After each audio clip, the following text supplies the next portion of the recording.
Welcome, everybody, to your Five Fave Fives. And I'll tell you, we've been doing this for so long, John. I don't know if you know this. This is the 34th Five Fave Fives that we've done. It's the second of 2025, and it's been 11 weeks since our last one. Last time we did this, it was right after the Royal Rumble. It was February 4th, actually.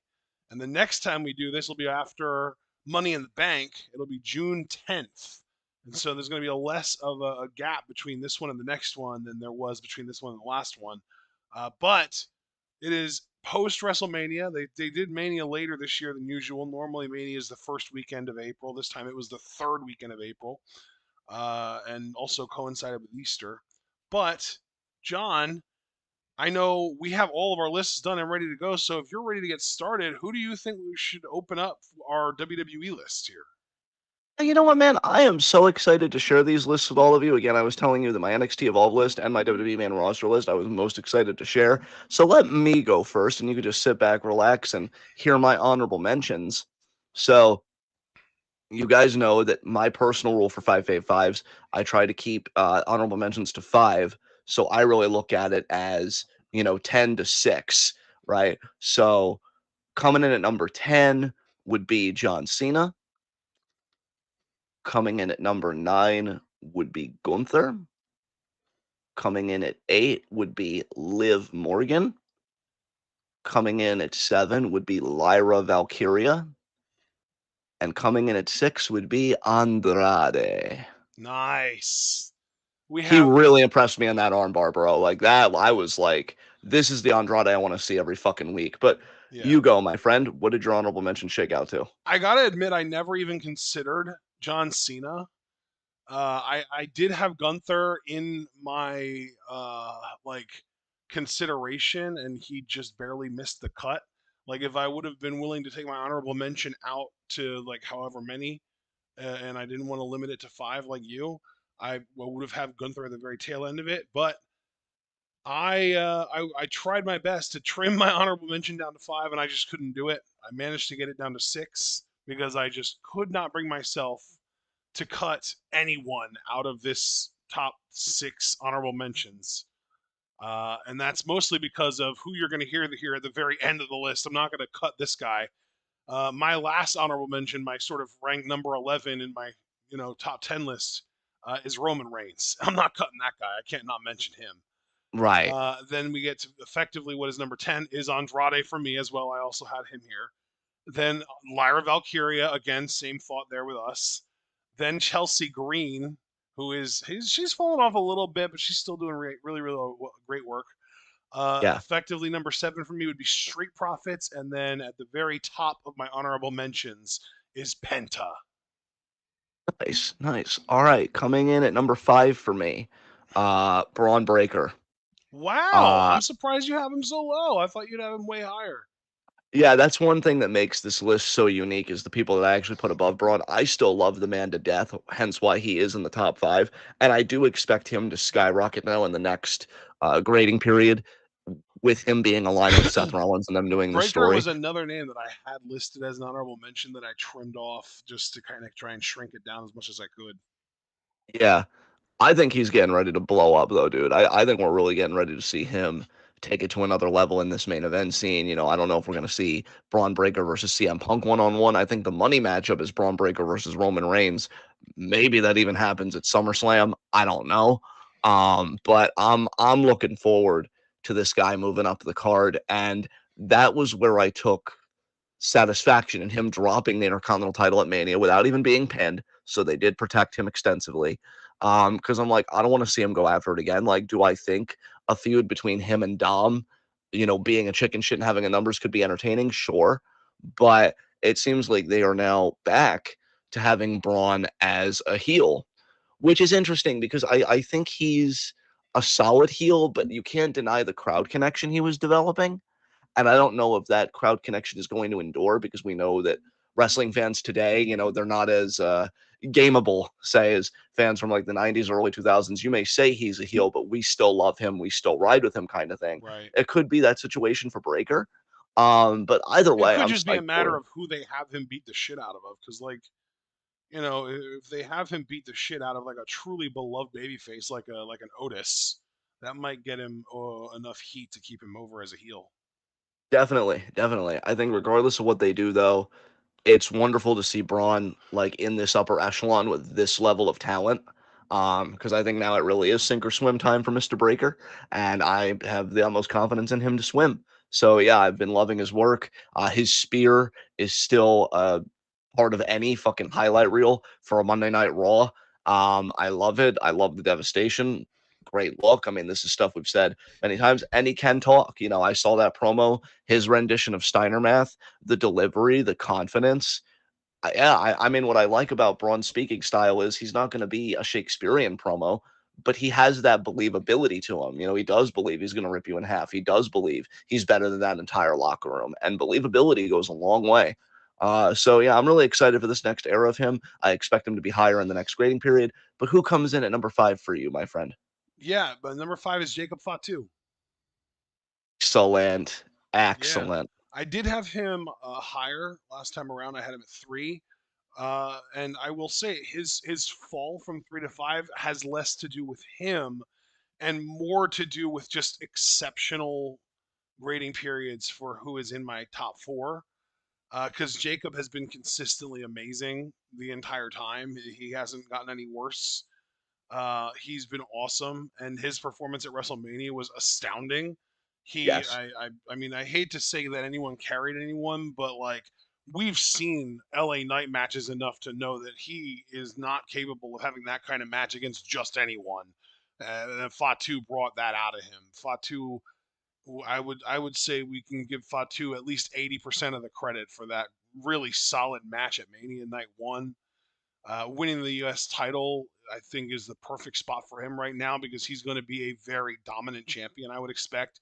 I think that's a situation where he could hold that title for months and months and months, maybe even through the end of the year, maybe even until next Mania, for all I know. I feel like Jacob Fatu can hold the U.S. title for as long as he wants to hold that title, and that excites me. And his performances in matches have been great. His promos are getting over. I mean, they've been getting over for a long time now, since even the end of 2024. And he's got like catchphrases that are organic and work, and people are really loving his sort of presentation. And it's just everything is just clicking for this dude, and it's clicking for me as well. Everything is just working. It's awesome. Hello? Oh, yeah, I was saying, sorry. I muted so that I didn't interrupt you or anything would like come over while you were talking. But no, I just said as usual, friend. I think you laid your case out beautifully. Number 4 for me already, and I'm curious if he ranked for you and how high he ranked. I'm assuming he did, but don't give the game away. Ray Phoenix. This dude, I just Jesus want to tell you fucking right now, Christ. I am going to give the game away because I do not have him ranked at all. Interesting. I think he'll make your He list though was eventually. he was in my preliminary list before I started trimming. Yeah. Yeah. Um, I just think he's fantastic though, man. Like I cannot tell you how happy I am as a guy that is a curmudgeon and a guy that is like I'll admit it, I am very stubborn. You know, if somebody was like, John, if you miss him so much, just watch AEW. No, no, I'm not doing that.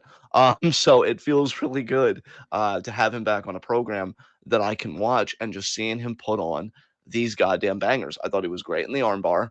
I thought he's been great in every match that he's had so far. Everything this dude fucking does is flawless. And he does crazy shit too, which really boggles the mind. Like, how do you not fuck that up? And yet, like, I hate to keep, you know, heaping dirt on the dude, but Nathan Frazier in Phoenix's debut, he did a suicida. Now, I accept that accidents happen and, you know, whatever. But, like, his feet got caught up in those ropes and it was whatever. Phoenix is doing more complex moves than that and he's just hitting them flawlessly.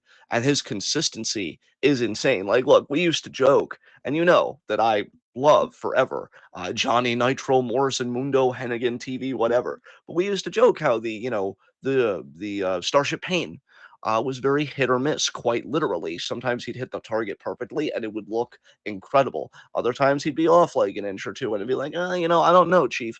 Phoenix is such a fucking marksman. I really can't believe that this dude flies as effortlessly as he does and always hits his fucking target.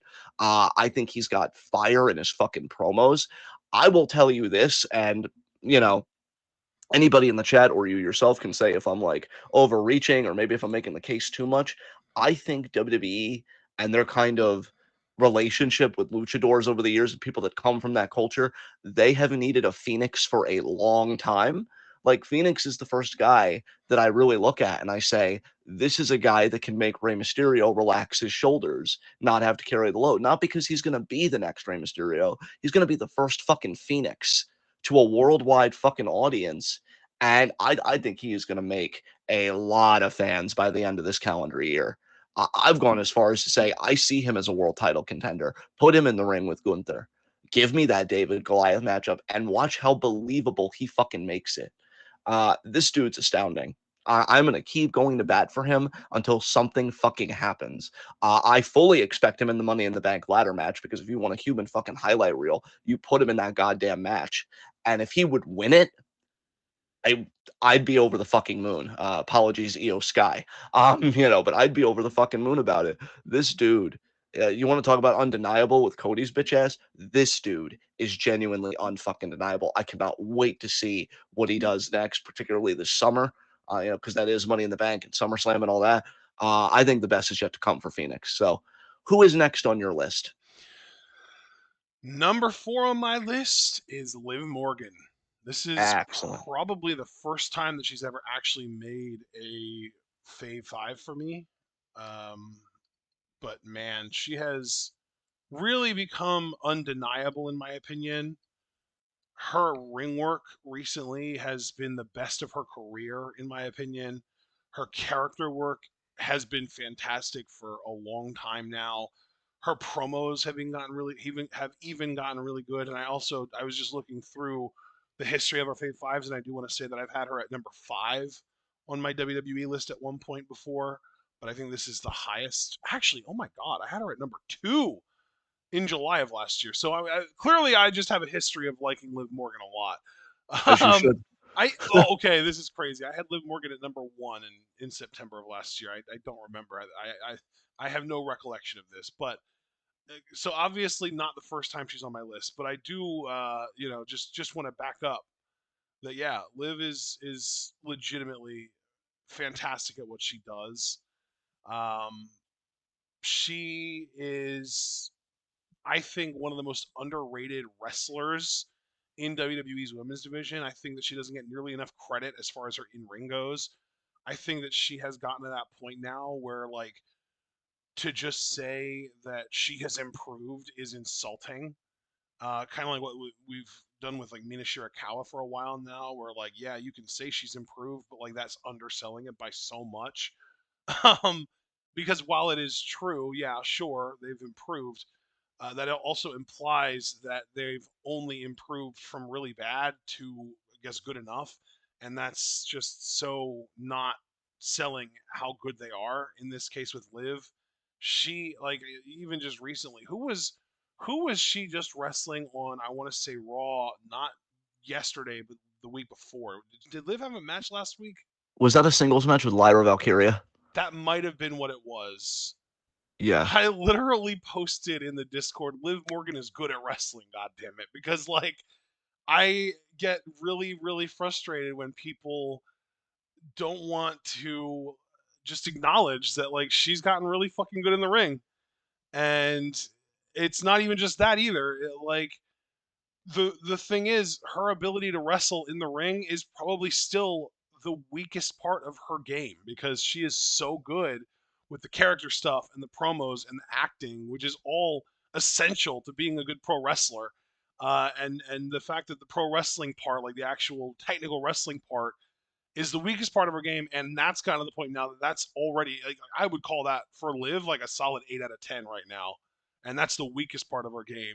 Just goes to show you how incredible she's gotten at this, and she is consistently one of the most entertaining parts of whatever show she's on. Even just last night, there was this moment where she said something to Finn, and this was during a backstage segment with the whole Judgment Day, and Finn had this angry look on his face, and I think it was about the Intercontinental title, and she said something about how, well, Dom having the title means that the whole Judgment Day wins, right? And Finn had this angry look on his face, and it turned to a smile, and he said something about how, yeah, we're all winning and stuff like that.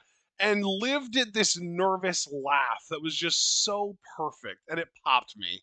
And it's just little stuff like that sometimes that just, it just works. And Liv has really, mastered the art of subtle acting in wrestling, and I think it's just, again, one of those smaller, more nuanced aspects of her game that goes under the radar for most people that I pick up on, that I really appreciate from her. So yeah, Liv's awesome. She's number 4, but again, it's this is what I'm talking about with Jacob Fatu falling to 5.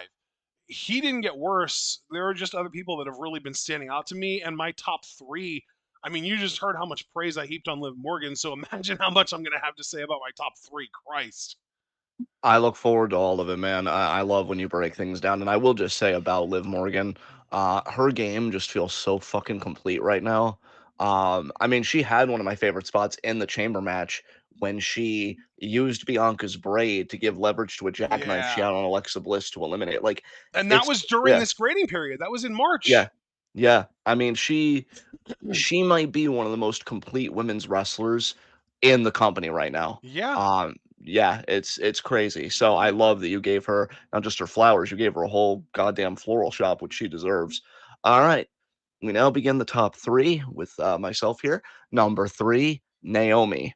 Same. Uh, Same, bro. We both have Naomi at 3. That's amazing. if Five Fave Fives is about being a fucking mark, Yeah. um, I love this woman. I know, dude. I I She's been fucking incredible. Bro, I am so happy for her because I didn't even think her first heel run was, like, bad, right? If anything, the word I would use is forgettable, but I feel like because it didn't really leave an impression on a lot of people, like, they didn't wanna do it again because they feel like she's so good as a babyface, which she is, but goddamn, I mean, that promo with Bianca where she cries on command, where she channels her inner Viola Davis and is like, "B, don't walk out on me." And like, okay, fuck. I quote her all the time with I should have pushed her harder, I should have pushed her sooner. I even quoted it recently with Kamitani ran over Tam Nakano in the cheesy little build up to their feud. I'm like, Kamitani, you should have hit her harder and Yeah. sooner. What are you doing? So Another Naomi quote that you use quite often now is "lock in with me." yeah, dude, I love it. Look, I am that deranged little sicko that when I really like a wrestler and their heel shit, which believe me, I am going to be unhinged when we get to number 1. I thought I was going to save this for weekend review, but given that we had Fave Fives, it'll be perfect. But that's when we get to number 1. And I'm going to assume we actually share a number 1, but we'll see. Oh, we Um, don't. We don't. My number 1 oh, is not a heel. okay. You know what? I shouldn't forget, but okay. But yeah.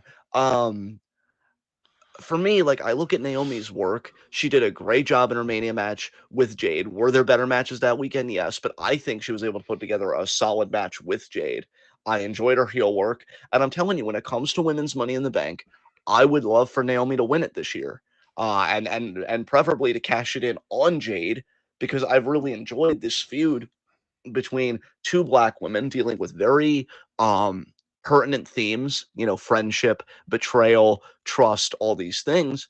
And then when you elevate it and then you arrive at the championship organically, I think, it's just a little garnish on the plate. So I don't want those two to be done with each other, and I don't want Naomi to be done feasting, which she's been doing with this gimmick. I honestly, you want to talk about most improved in this and that. I wouldn't necessarily use that label for Naomi, but like it's weird. She's one of the first wrestlers that I've known about for years, but she's just been so good as this kind of heel. I would low key call it a revelation of the year. Like, you Yeah. were capable of doing all this.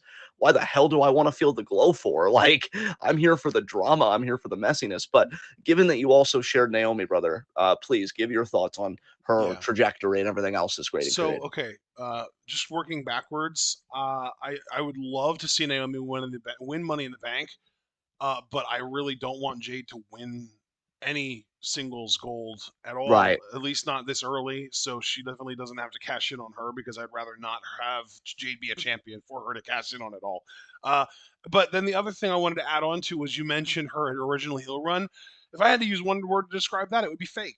It felt fake. She didn't feel natural as a heel. It felt like she was trying her best to act, and it didn't come off well. It didn't come off as organic at all. It felt like she was trying her best and failing to come off as a mean girl, because she genuinely is just such a sweet woman.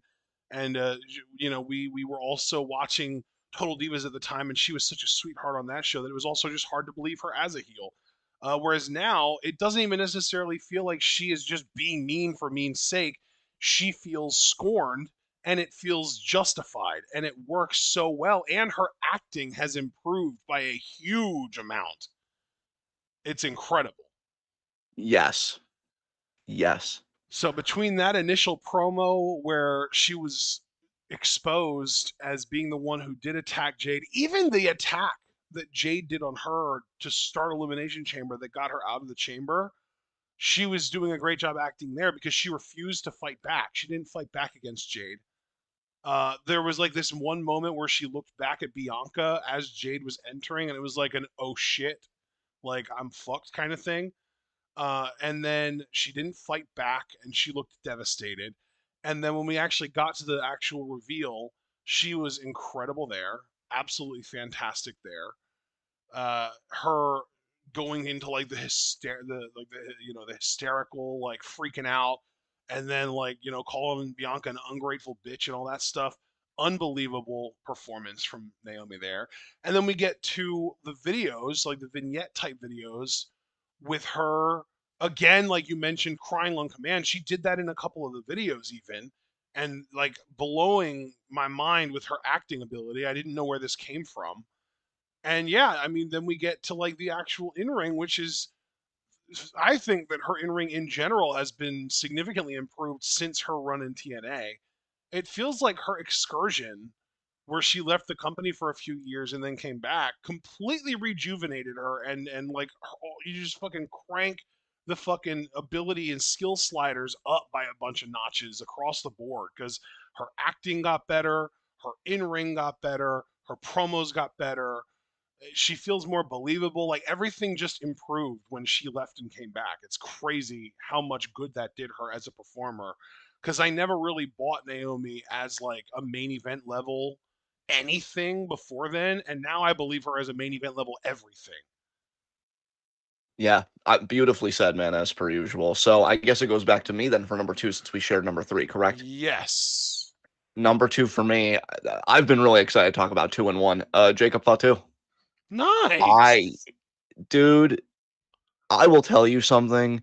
You know better than anybody because we do talk about wrestling, even, off TWitWoW and stuff, at times when we're gaming, like, oh, what'd you think about Raw, this and that. And you know that I'm very cynical these days, and you know that I've got one foot out the door. I mean, we could say it for what it is. I really don't like how mass commercialized wrestling has gotten. There are still Yeah. a lot of things that I don't like about the culture of pro wrestling. But you find these people that are so fucking good. God damn if it doesn't remind you why you fell in love in the first place. I am watching now. Look, Super Blue may hear this later, and all jokes aside, I do like Super Blue. He's a valued member of the community, and if anything, I admire how unapologetically he stands his favorites. It gets to be a little excessive at times, but I think his heart's always in the right place. So I'm not trying to like stir that up. I am being sincere when I say I do think LA Knight fucking sucks. I think he's a shitter.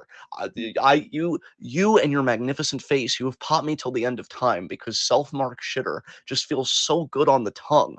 And I'm like, it's just so true that I think it every time I see LA Knight on my screen.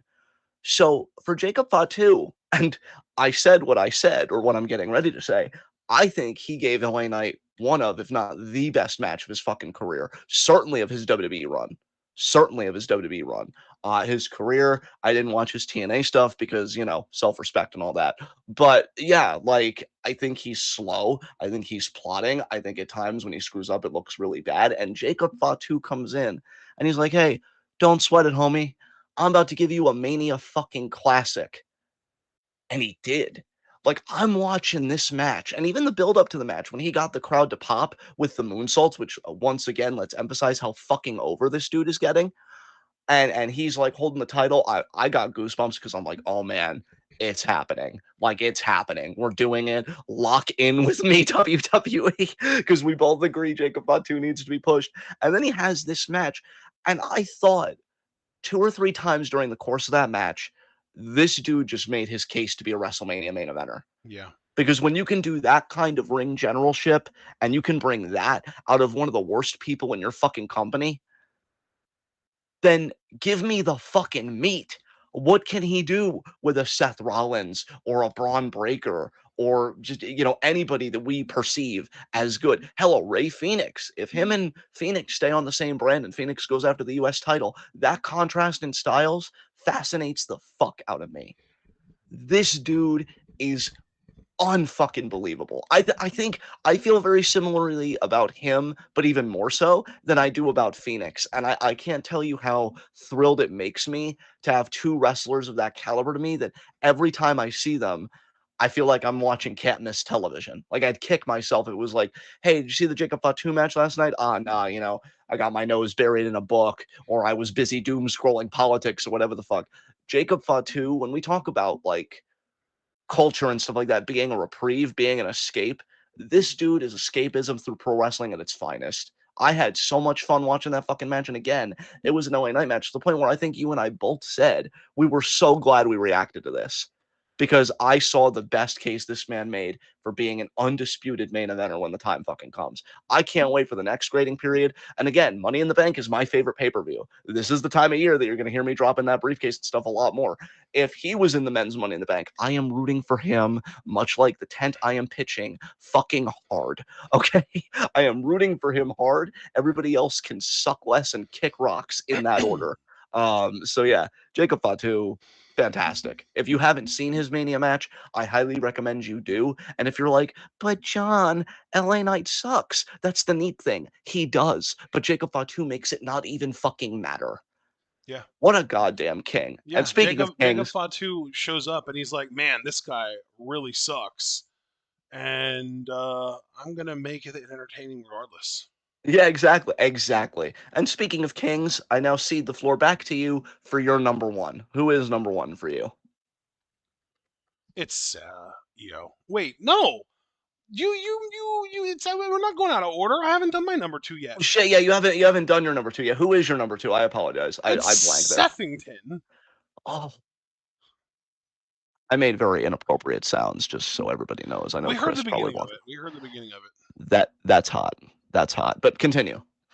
Yeah. Seth has been absolutely fucking fantastic lately, especially. His promos have been fire. He, I mean, the match of the year, my match of the year is probably going to end up being the triple threat that he won thanks to Paul Heyman betraying Punk and Roman. I, Yes. I mean, I already have Seth chalked in, penciled in, I should say, as my superstar of the year, as my talker of the year. I have that match penciled in as my match of the year. Like, he is just on fire. Now he's fucking paired up with Braun. Like, that's going to be a huge development as well. His promos, I love how well written. That's the other thing too. Is like, honestly, anytime I give credit to Seth, it's like 80% giving credit to the performer, but a heavy hand is giving a lot of credit to the writing team for his writing. And it's like, God, you guys are so good at writing this character. Where is this effort for everybody the fuck else? Yes. Because for some reason, like Seth, and when he was here, which it wasn't that long ago, but when he was here, Kevin Owens, both just insanely well written characters, and I do not understand why so much effort is being put into writing these two specific characters so well, and so little effort is being put into writing almost everybody else. Yes. But yeah, Seth has consistent character motivations. His character in and of itself is just a very consistent character. He knows what he wants. I loved the whole sort of like campaign leading into that triple threat match where he's talking about how he's fighting to save the soul of pro wrestling because like Roman is the ultimate part timer and Phil betrayed the company and then decided to come back when they offered him a big enough paycheck. And Seth is the one that's there all day or all year, you know, working full time, busting his ass, and that's the type of worker that you should want to be filling the roster. Like that whole agenda was fantastic. I love that that is how he views the world, even if it's not necessarily something I 100% agree with. Um, just beautifully written character and perfectly executed performance from Seth. And the matches are always fire. I love the psychology of his matches, and yeah, he's fantastic. But I know that he's your number one, so go off, King. Yeah, I appreciate you being mature and grounded and giving the best analysis that we can hear on the wrestling, web about characters like Seth. I will not do that. I would instead like to be unhinged. Now, I know it would be advisable to not tell on myself so fucking hard all the time, but I do have to share this message that I posted in the Discord in live wrestling discussion because I was turned the fuck up on that main event segment. Um, I said, Jesus, sometimes I read my own words back and I'm concerned about me. Just to give you all an idea, I said, quote, finally a man who understands that friendship is really about consolidating power. Sociopathic Seth is fucking him, in all caps. Now, concerning as that may be, I would like to submit that I'm right. And that Seth is the heel that I have been waiting for a long fucking time. He's the best talker in WWE, if not the game right now. And I know Jada Parker gives him stiff competition, and I would never take that away from her. Um, but I love his motivations. I love that he truly feels like he's right. The pairing with Paul Heyman is fantastic. Um, and I did watch Paul Heyman on the McAfee show like post Mania. Obviously, he made some remarks that I kind of groaned at, or was like, come on, Paul. But keeping to the story, I liked his motivation. He said, CM Punk put me in an impossible position. Roman Reigns abused me. Like, yeah, I went with Seth because he has a vision for the business and everything else. I love that he's now teamed with Braun Breaker. I think they are going to be a formidable force. Maybe the closest thing we've gotten to a two-man power trip in the modern day era, because I just see these guys wrecking fucking shop. And in fact, I honestly would be down to see them as tag champions if they weren't currently on the New Day. So that obviously is a problem. Um, yeah, I mean, look, I cackled and I reveled in the fact that he traumatized Roman Reigns again at WrestleMania. And more importantly, he got away with it. He traumatized him again and he got away with it. I mean, you all know me. You all know my really out there taste when I like to turn up and lose myself in wrestling. Could I ask for a better heel right now? For a heel that, in my mind, when we look at his motivations, he is really a babyface. But let me actually, because I really don't have much more to say as far as like glazing him. He's fantastic. If you haven't been watching his work the last several months, you're really missing out. And I would highly suggest you do so. I would actually like to ask you a question because this is something I've been mulling over in my mind.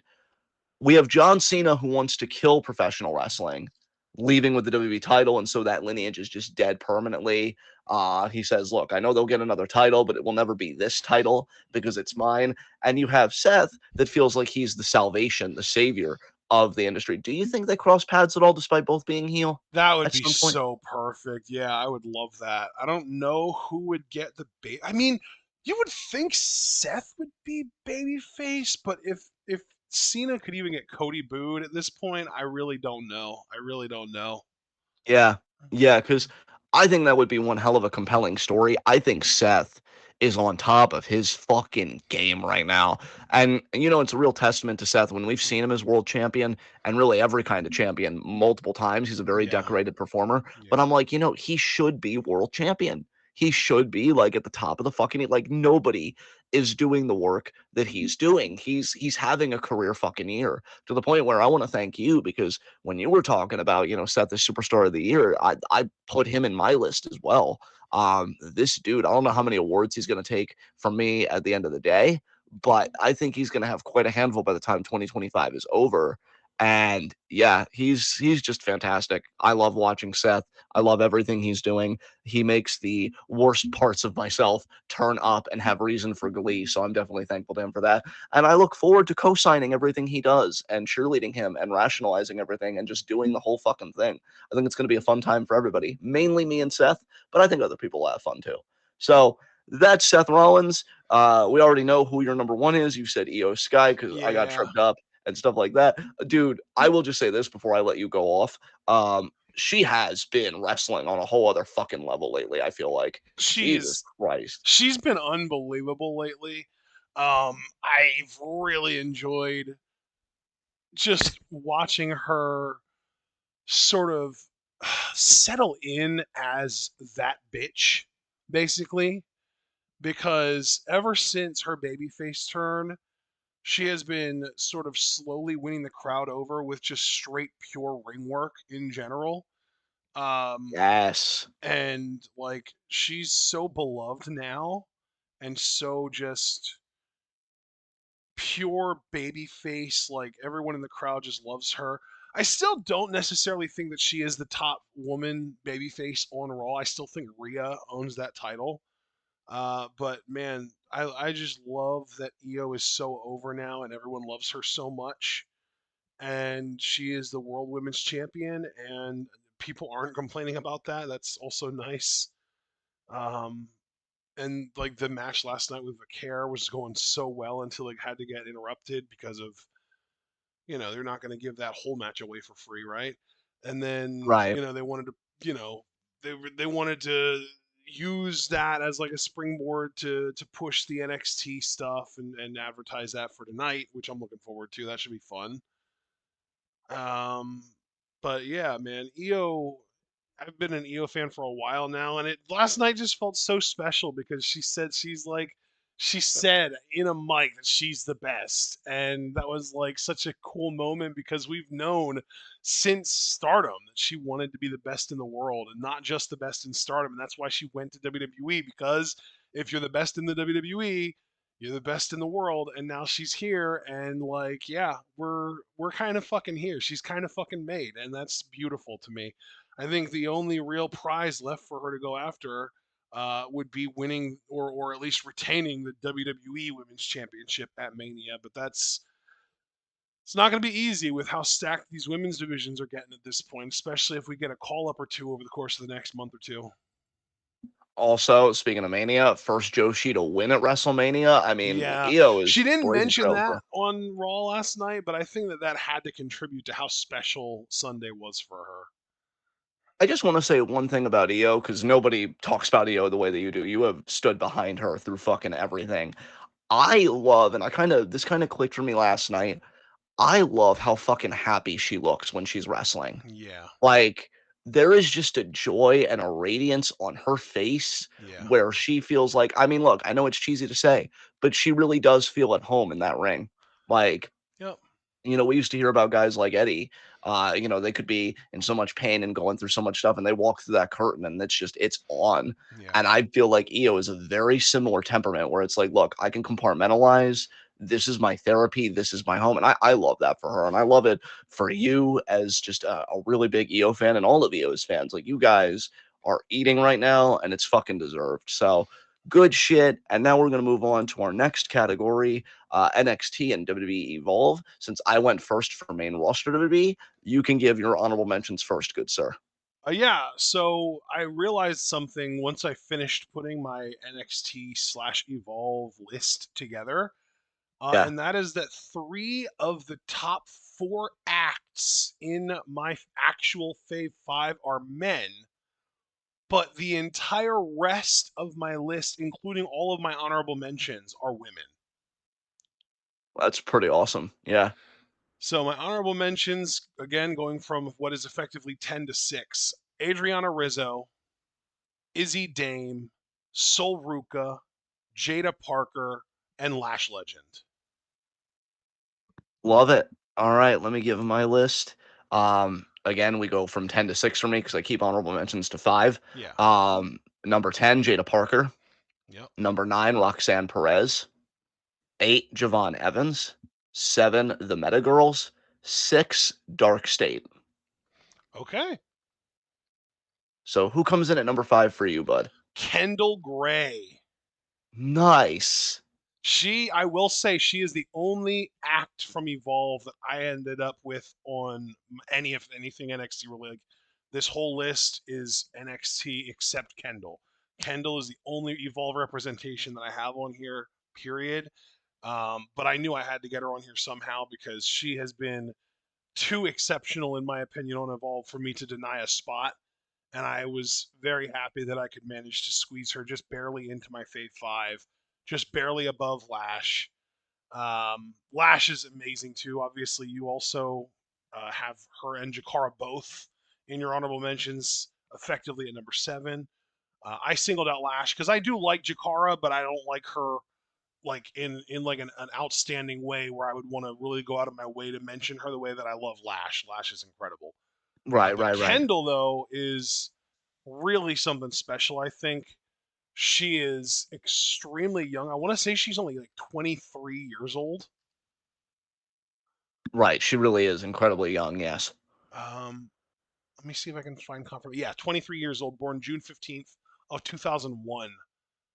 And she already, I think she is like in that like Roxanne Perez lane as far as like she might not be exceptional on the mic. I think she's actually pretty good on the mic. I think that it's kind of crazy because like in the ring, she feels like she is like headed towards Roxanne Perez. Like she's not there yet, but she's like in the right lane that she'll get there eventually. And on the mic, it feels like she's kind of in that Jada Parker lane where her promos feel very real. Her promos feel like she talks like pro wrestling is real. Like she doesn't realize that this is a fucking work. You know what I mean?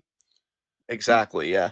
So she kind of brings, she's still very green in a lot of ways, but in terms of her ability already, she is better. I think she is the best in ring worker on the Evolve roster among the women. Maybe second to Wendy Chu. I think Wendy Chu's fantastic as well. But Yes. Kendall's way up there. And I think if you would put Kendall in the NXT women's division right now, she would be upper half at least.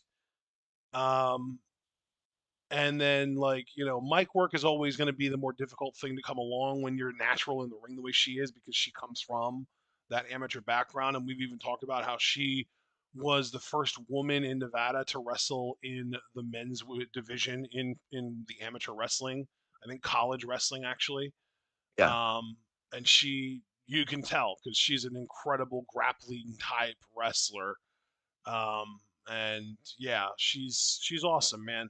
Big fan. Really looking forward to seeing her grow and as the brand she's on right now would indicate evolve with time. But even already, I'm this much of a fan of her that I already have her in my Fave Five at number 5. Beautiful. Beautiful. Number 5 for me, Swipe Right. Nice. I figured you would Um, have them. I'd considered them. I was thinking about having them on there. They just barely missed the cut. I love these guys because I just a few moments ago I was talking about Seth and glazing the gimmick hard because I'm feasting with Seth Rollins and his work right now. But I have said when we've watched Swipe Right, and I've even been able to mention on a TwitWoW or two that I love that these guys gimmick wise are a throwback. Why are they heels? We're hot, so hot in fact that none of your relationships are safe. And I just think yeah, it's simple, it's straightforward. It doesn't have the Shakespearean drama of you betrayed me 5 years ago and it's been festering ever since. Nah, homie. It's just we're really great wrestlers. We love partying with girls, and we take them all home with us that we want to. And yeah, it works. I think they're both really great, wrestlers in the ring, especially as a tag team. I think they've got their tag team fundamentals down to a fucking science. I love their match with Fraxium on NXT. I was rooting for them so hard to win, but of course we're in hell. And so the team that actually beat Fraxium was Hank and Tank, a very slovenly, unkempt team that I think is the complete opposite of swipe right. So there's really no justice in the world, but I know one day swipe right will correct course. They will save tag team wrestling, and it'll be fucking glorious. I just love everything these guys are about. If Evolve gets tag titles, these guys should be your first ever Evolve tag team champions, and I would love to see them hold it for 7+ months. Really make them that team, and then you have that team that comes along and they're just able to beat them. Um, I love watching these guys work. I look forward to their matches, and I can't get enough of them. So yeah, good shit there. Like you, my only Evolve person because everybody else is NXT. So who comes in at number 4 for you? Number 4 for me, he's bouncy. It's Javon Evans. He made my list this time around. I don't think I've ever. You know what? I'm going to do one more look around and see if he's ever made my list before, and he has. Oh wait, no, that was this year's or this month's list. Okay, yeah, he's been in my list before. I had him at number 5 last July. This is not the first time he's ever been on my list, but this is the highest he's ever been on my list because 5 was the only other time I've ever had him on there. Um, but yeah, Javon has been unbelievable lately. I mean, his in ring to me is undeniable. His in ring to me is genuinely probably the best in NXT. Number one, no one comes close. Maybe Saquon Sugars, maybe. Yeah, But Javon in maybe. the Yeah. ring is just fucking incredible, like exceptional. I think in the ring wise, you could put him on the main roster and he could just about go with anyone and put on an incredible match. I know he already had the match with Randy Orton that had a really botchy finish. Um, that was unfortunate, but you know, let's also address that, like, Carmelo Hayes had a botchy moment with Cody when they first interacted. So, Yeah. if you give him a week to prepare, which is what everyone has because these shows happen once a week, then yeah, I think that Javon could have an incredible match with pretty much anyone main roster. Um, he's ready, but I don't think he's going to get called up anytime soon because I think he's our next NXT World Champion, and I think he's going to be the one to beat Oba for that title. And I think that he and Oba are both going to be in NXT for at least a few more months. I would love it if Javon would beat Oba for that title by around the time that the draft happens so that Oba could get called up. I don't expect that to happen, unfortunately. It feels like they are really slow burning it with both of these guys. But I man, yeah, the Javon experience has been incredible lately. He is amazing to watch work in the ring, and I think he is getting better on the mic. He's getting more and more natural. I think the more confidence that he grows, and you can tell that he's gaining confidence with time. I also think that him having something to really sink his teeth into with like the whole Trick being an asshole to him feeling kind of like this scorned third wheel between Oba and Trick has been working. Plus the looming threat of Dark State and him being the only one who's correct about them being such a threat and him having to warn them about it and them just shrugging it off. I think that all works in his favor and helps build his confidence. And you can tell that he's improving on the mic, at least in my opinion. I completely co-sign your sentiments, brother. I don't think you're wrong at all. Nice. I definitely think he's been stepping up his game, and it's been wonderful to see. It's funny Uh, because NXT's main event scene is far and away the only section of NXT's men's roster that I'm actually into. The entire rest of the men's roster ranges from like mid to oh I hate it. You know what I mean? yes, Like yes, I think that like if I had to name someone that's not a part of NXT's like main event scene, and the main event scene I would say is Trick, Oba, Javon, and Dark State. To me, that's like the main event scene, right? yes, yeah. And like outside of that, you've got like Tony D, who I like, and Ricky Saints, who I like, and I don't know if I can name anyone else that I'm into, and everyone else is just oh god, go away. Yeah, Briggs and Inamura are cool, like that's about it. yeah. Um, can I give my number 4? Please do. All right, number 4 for me, NQCC. Oh wow, okay. I, I feel like we haven't seen them nearly enough lately. dude, fuck. Dude, Charlie literally hasn't wrestled a single match during this grading period. It's devastating. That is really reprehensible to me. Especially when he had a fucking banger on fucking WWE Speed with Chad Gable. But no, Yeah. no, whatever. Whatever. But Tavion and Miles have been doing more of the legwork though, and they are both awesome. Yes, I love them as a tag team. I'm not even gonna speak about it until I no longer have the energy to speak about it, but they really should have beaten Fraxium at Deadline. Fuck NXT for not making that call. Ren also did have a match trying to qualify for the Women's North American Championship ladder match. Yeah, She lost, but I think she's gotten better. I love Ren. She's just very endearing, great personality, great kind of mouthpiece for she's NQCC. awesome. I love Ren too, man. Yeah, I think they're still one of the best kept secrets on the brand because you're right. Like they've been very muted and muffled this grading period. They really haven't done a lot, which to me is a travesty. Like, and I gotta say too, again, not to throw stones, but this is more of a fandom video. Fuck Lexus King because you took the Heritage Cup off of Charlie, and I feel like you've done really nothing with King. Like he's had like a few defenses, but like Dempsey made that Heritage Cup entertaining, at least for me. Like I looked forward to watching him wrestle defending it. And I thought when you took it off of him, it would be, oh, okay, so we're just gonna move on to the North American Championship. And shit hasn't been fucking done. So how about when you want to take away something from somebody that consistently earns it and makes it an exciting part of your product to give it to some shitter who you desperately want to get over because your ego is like AEW doesn't know what they're doing. We could get anybody over that we wanted to. Maybe have a fucking plan for the person you're fucking over. Because, yeah, I mean, I originally wasn't even going to go on this rant, but then you enlightening me that he has not had a match in this grading period. Like, what the fuck are we doing? Unless he's injured. If he's injured and we don't know it, that's fine, of course. I don't want anybody working unhealthy. But if he's not injured, and this is a case of, oh, well, we just need the right creative, you fucking had it when he had the Heritage Cup, but you had to give it to a fucking shitter. So Hmm. I still love Apparently, NQCC. by the way, apparently Lexus King is doing some kind of like open challenge with the Heritage Cup tonight. I'm wondering if it'll be Charlie or if maybe we'll get like a returning Noam Dar. I would love either one of those. I just hope it's not, another shitter Yeah, that'd or be that'd be like really fucking or great. like a random TNA guy. Like I'm not gonna be pissed off if it's a good TNA, like if it's like Jake something. But yeah, no, please, no fucking Nemeths, Yeah, Nemeth, not even once. And Lexus King, preferably. you and your, what was that? I said preferably, not even once. Yes.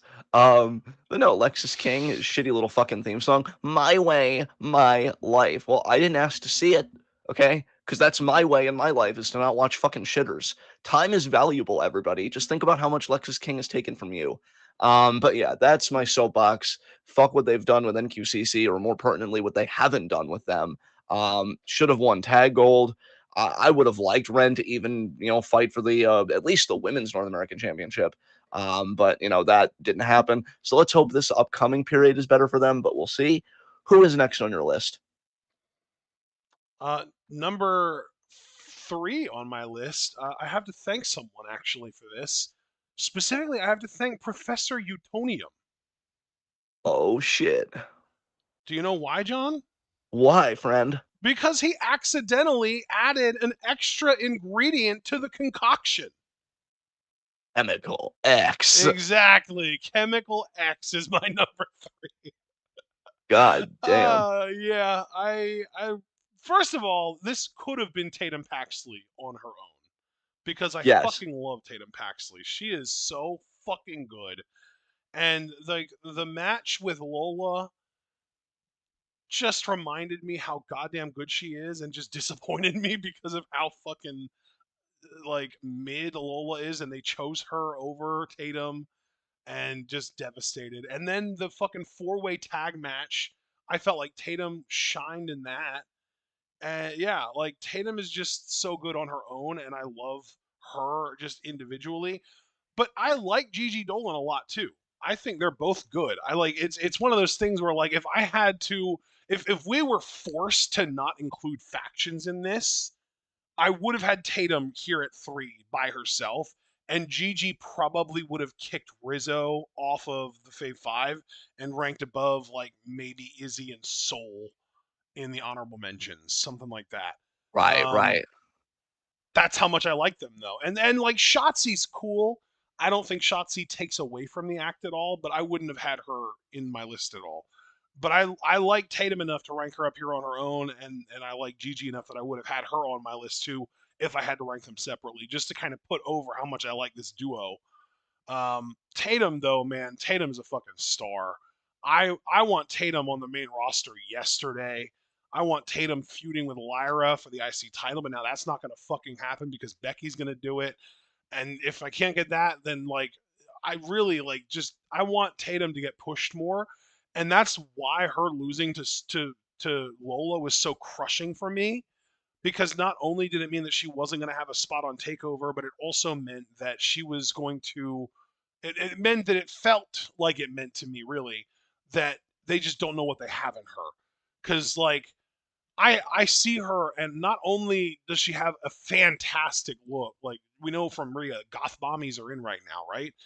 But she is absolutely freaky from an athletic standpoint and from a strength standpoint. She's strong as hell. She literally came into WWE from a powerlifting background. And the fact that you have someone with a powerlifting background who we know is strong as hell based on that alone, who can do crazy shit like a 450 and it looks clean as hell every single time, that's like potential through the roof. And you have this crazy strong like muscle mommy powerlifting background type who is adorable as well. Jesus Christ, she checks every, and now with the experience she's had through the years, because she's been here for I think like 4 years now almost, she's gotten really fucking good at wrestling too. So it's not just like spot fest type shit, which I will say I do think that that's like a Solruka problem, is that she's going to have to live her entire career now combating like spot monkey accusations. She's going to have to work on that. I don't think that that applies to Tatum Paxley though, because she's genuinely just a good wrestler at this point. Yeah. Tatum is absolutely incredible. The idea that the universe is denying me more Tara content, Yeah. because they lost the tag titles Tatum last should night. come to Lyra's fucking safe. Like, come to her rescue. Yeah, the way that Lyra did with Wendy Chu and Yeah. Rosemary, I believe, on Yeah. NXT all that time back. Yeah. Tatum was even Yeah. in the crowd and she didn't come help Lyra, and that hurts my soul a little bit. It hurts my soul too, friend. I mean, look, you know how unhinged I am, so when I see an act that makes me want to be a better person, are you fucking serious? And like, no, apparently none of us get to heal with Yeah. Tara magical goodness. And So, and yeah, just because I spent that whole time putting over Tatum, I do really like Gigi too. And yeah, again, fantastic look. They together like I literally said in the Discord last night when the camera cut to Chemical X in the crowd, a whole cluster of fans just fell in love because they're both gorgeous. They both have fantastic looks. And yes, like just seeing them there in the crowd is going to make a whole bunch of people be like, "Who the hell is that? And where can I see more?" And that's going to draw more eyes to NXT for tomorrow, where they're going to be challenging now Liv and Raquel for the tag titles. And when I say tomorrow, really it's tonight now. But last night it would have been tomorrow, which is today. Um, yes, but yeah, so their looks alone are going to be enough to make people want to see more of them. And then they're both really good in the ring. I think we've gotten to the point now that Tatum has surpassed Gigi in the ring. I think Gigi has slowed down a step or two over the course of the last few years. It might be because of the knee injuries and stuff, because we know that she has been dealing with a lot of those over the last few years, or at least the yeah, one significant one. I don't know if there's been more than one. I don't remember. right. But she's still great in the ring, and Tatum is also up there, like I think above her even. And it just, yeah, man, they're a fan. I love that NXT put them together. I just wish that they would give them more to do. Definitely, definitely. So continuing right along, Number number three, three, yeah, number three for me, Sol Ruka. nice. Um, really, really happy that she's women's Dude, North American champion. her winning the North American Women's Championship and the way that she did it was so good. Yes. Yes. It was vindicating for me seeing how well that came off because I've been crowing since deadline like that I think Sol Ruka should be in that main event echelon. I would have loved. I think one of the biggest missed opportunities in NXT, not the only one, but one that I think about is I would have loved a Roxanne Perez versus Sol Ruka singles match for the title when Roxanne was going on her big run. But we didn't do it, and that's fine. I would love to see Sol Ruka versus Stephanie Vaquer or Julia or any of them 1-to-1 because I think you get better by facing people better than you. And I think it would force her to kind of up her game the way you were kind of saying earlier. You want to be able, you don't want the accusation or the stigma of spot monkey to stick to you. And I definitely think that Soul can do it, but I can also understand the worries about that. I really loved her in that fucking ladder match. That spot she did where she pretty much donkey kicked Zarya and then just kind of almost skin the cat in a way, but not Yeah. quite to the top Yeah, of that pretty much is what she did.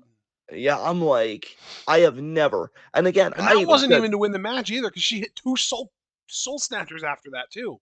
exactly, exactly, and I don't know, those Soul Snatchers were sick, so I can't even hate, but I was low-key kinda hoping that that would have been the finish, like her skinning the cat and then just grabbing the because I've never seen anything like that, and again, you all know what a huge John Morrison fan I've been for years. I've seen him in ladder matches. His ladder match with Sheamus is still one of my favorite ladder matches ever because it's just so different. And he did cool stuff in that match, no doubt. He didn't do anything like that though. I'm like, holy fucking shit. So I'm wondering how soon before her and Zarya implode. And I don't even know if we should expect Soul to hold the title for that long because I really could just see Zarya being the next champion in transition from Soul and the title being used more as a prop to further the rivalry and the implosion between those two. I could be wrong. We'll see. But I'm just really happy that Soul at Stand and Deliver got the nod at least for one night because I think she's really been putting in the work. Again, I thought she was one of the standouts at Deadline and the Women's Iron Survivor Challenge. And it's just really cool to see her in this spot. So I hope they let the rain breathe, but we'll see. But who's next on your list? Number 2 on my list, believe it or not, Obafemi. Holy shit. I feel like I know what might be coming with number one, but I don't want to presume because I got a nice ass, but it's not for you and me. So yeah, what about Oba this grading period? I mean, he's fucking incredible still. I mean, it's not like a downgrade for him necessarily. It's just that something else has really, gotten onto my radar that's just barely surpassed him. But yeah, Oba's still my God King, our God King. I Yes, fucking love him. I think he is the future of WWE. I think he is the next face of the company. I think he is the next everything. Give him speak on it, King. everything. Yeah, Yes, like there's really no end to the amount of praise that Obafemi deserves. Um, he's just perfect, honestly. He's fantastic in the ring, on the mic, perfect look. Like there's it's one of those things where I feel like I've said so much amazing stuff about Obafemi that I don't want to be too repetitive. So, I mean, even the triple threat with him and Trick and Javon was amazing, and he contributed heavily to it being amazing. Yeah, and I also just love too, like now that he is the world champion, he's somehow carrying himself even more like actual royalty. Like the aura has increased even more somehow. I didn't know that was possible, but it has. It's unbelievable. Yeah, he's perfect. Let's just move on, honestly. yeah. I mean, well fucking said, King. Number two for me, Tatum Paxley. Beautiful. Uh, Pretty much copy paste what you said, man. Because I say often that you say everything perfectly and with far more economy than I say things. I was heartbroken when she lost to Lola Vice Yeah. because I like Chemical X too, but I don't know if it's just everything going on in the world or what. But I'm becoming a bit more like just assertive about my true feelings, especially with pro wrestling, because again, it's escapism and it's how we choose to use our time and this and that. I like Chemical X, but I think Tatum is above it. I think she should be a single star. I think she's the type of woman that, like, I'll tell you another thing that disappointed me with the Lola match, and they seemed to backpedal in the tag match, but I didn't like that they had her work heel. To me, just how we've seen Lola work in the past, I think Lola's a far more effective heel with her arrogance and her MMA background, thinking that she's untouchable relative to everybody else. Why she wouldn't be the heel kind of boggled my mind a little bit. And Tatum worked the match well as a heel, but I just see her as like I see her very much like early NXT Bailey in the sense that like she's the scrappy underdog, but she's so good in that ring that all it takes is just to be really good one night. And Tatum could beat a Julia or a Stephanie Vaquer. And I'd be curious to see if the fans would really get behind Tatum. I think they want to a degree. I mean, I was surprised how well Lola being positioned as the face actually worked, if I'm being honest. But I still think, yeah, Tatum really showed, I think, in that feud with Wendy Chu what a great babyface she can be. And yeah, I'm just really disappointed where her career is right now because Chemical X is fine. I'd like if they won the titles, but that's just utterly deflated because now Liv and Raquel just got them back. Unless we're gonna hot potato them, which I guess is possible. I just see them retaining now. So that's, kind of whatever. And Sol Ruka's a babyface. And again, I really don't want to see Tatum go heel. So the only other option would be, if Julia, say, would regain the title shortly after Stephanie won it. I would love if, like, Tatum, because they used to do battle royals on NXT, like, oh, the winner of this battle royal gets a title shot. I would love if Tatum won a battle royal and got to face Julia even on an episode of NXT. Let these women cook. Tatum is so much better than what they're giving her. And so, yeah, this is just a reprisal of everything you just said, because much like your face, you did it perfectly. But I just had to come in and triple down and be like, no, Tatum is fucking fantastic. And I honestly, low key, if things continue on this trajectory, she might get my underutilized talent of the year, to be honest. That's fair. Because, like, there is so much more to her. And again, I don't want to be redundant, so I'm gonna hand it over to you. But yeah, Tatum was my number two. Who is next on your list? My number one is all that's left, and my number one is Dark State. Fuck yeah, man. Fuck yeah. I absolutely love this group, and I didn't expect to, which is kind of crazy. When the vignettes were first airing, and like to close out the episodes of NXT, I was kind of disinterested in it. Honestly, I was kind of like, yeah, whatever, like when it happens, maybe then you'll get my attention. And boy, oh boy, did they ever! Because Saquon Sugars is an interesting one too, because his like roster profile page, like his picture, like his render, has been on Smackdown Hotel for way longer than he's been on TV. And every time I pass it, I'm always like, man, that guy has such an interesting look. I wonder why they're not using him on TV. I wonder where he is. And they were like saving him, I guess, for this.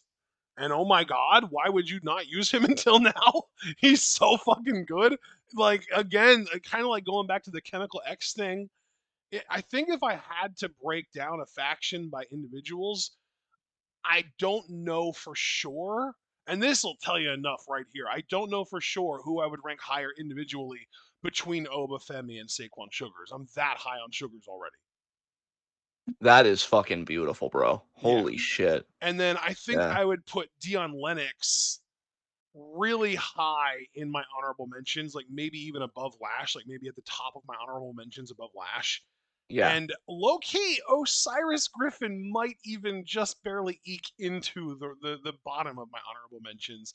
I'm already really high on him as well. I don't give a fuck about Color James. He's whatever. Yeah.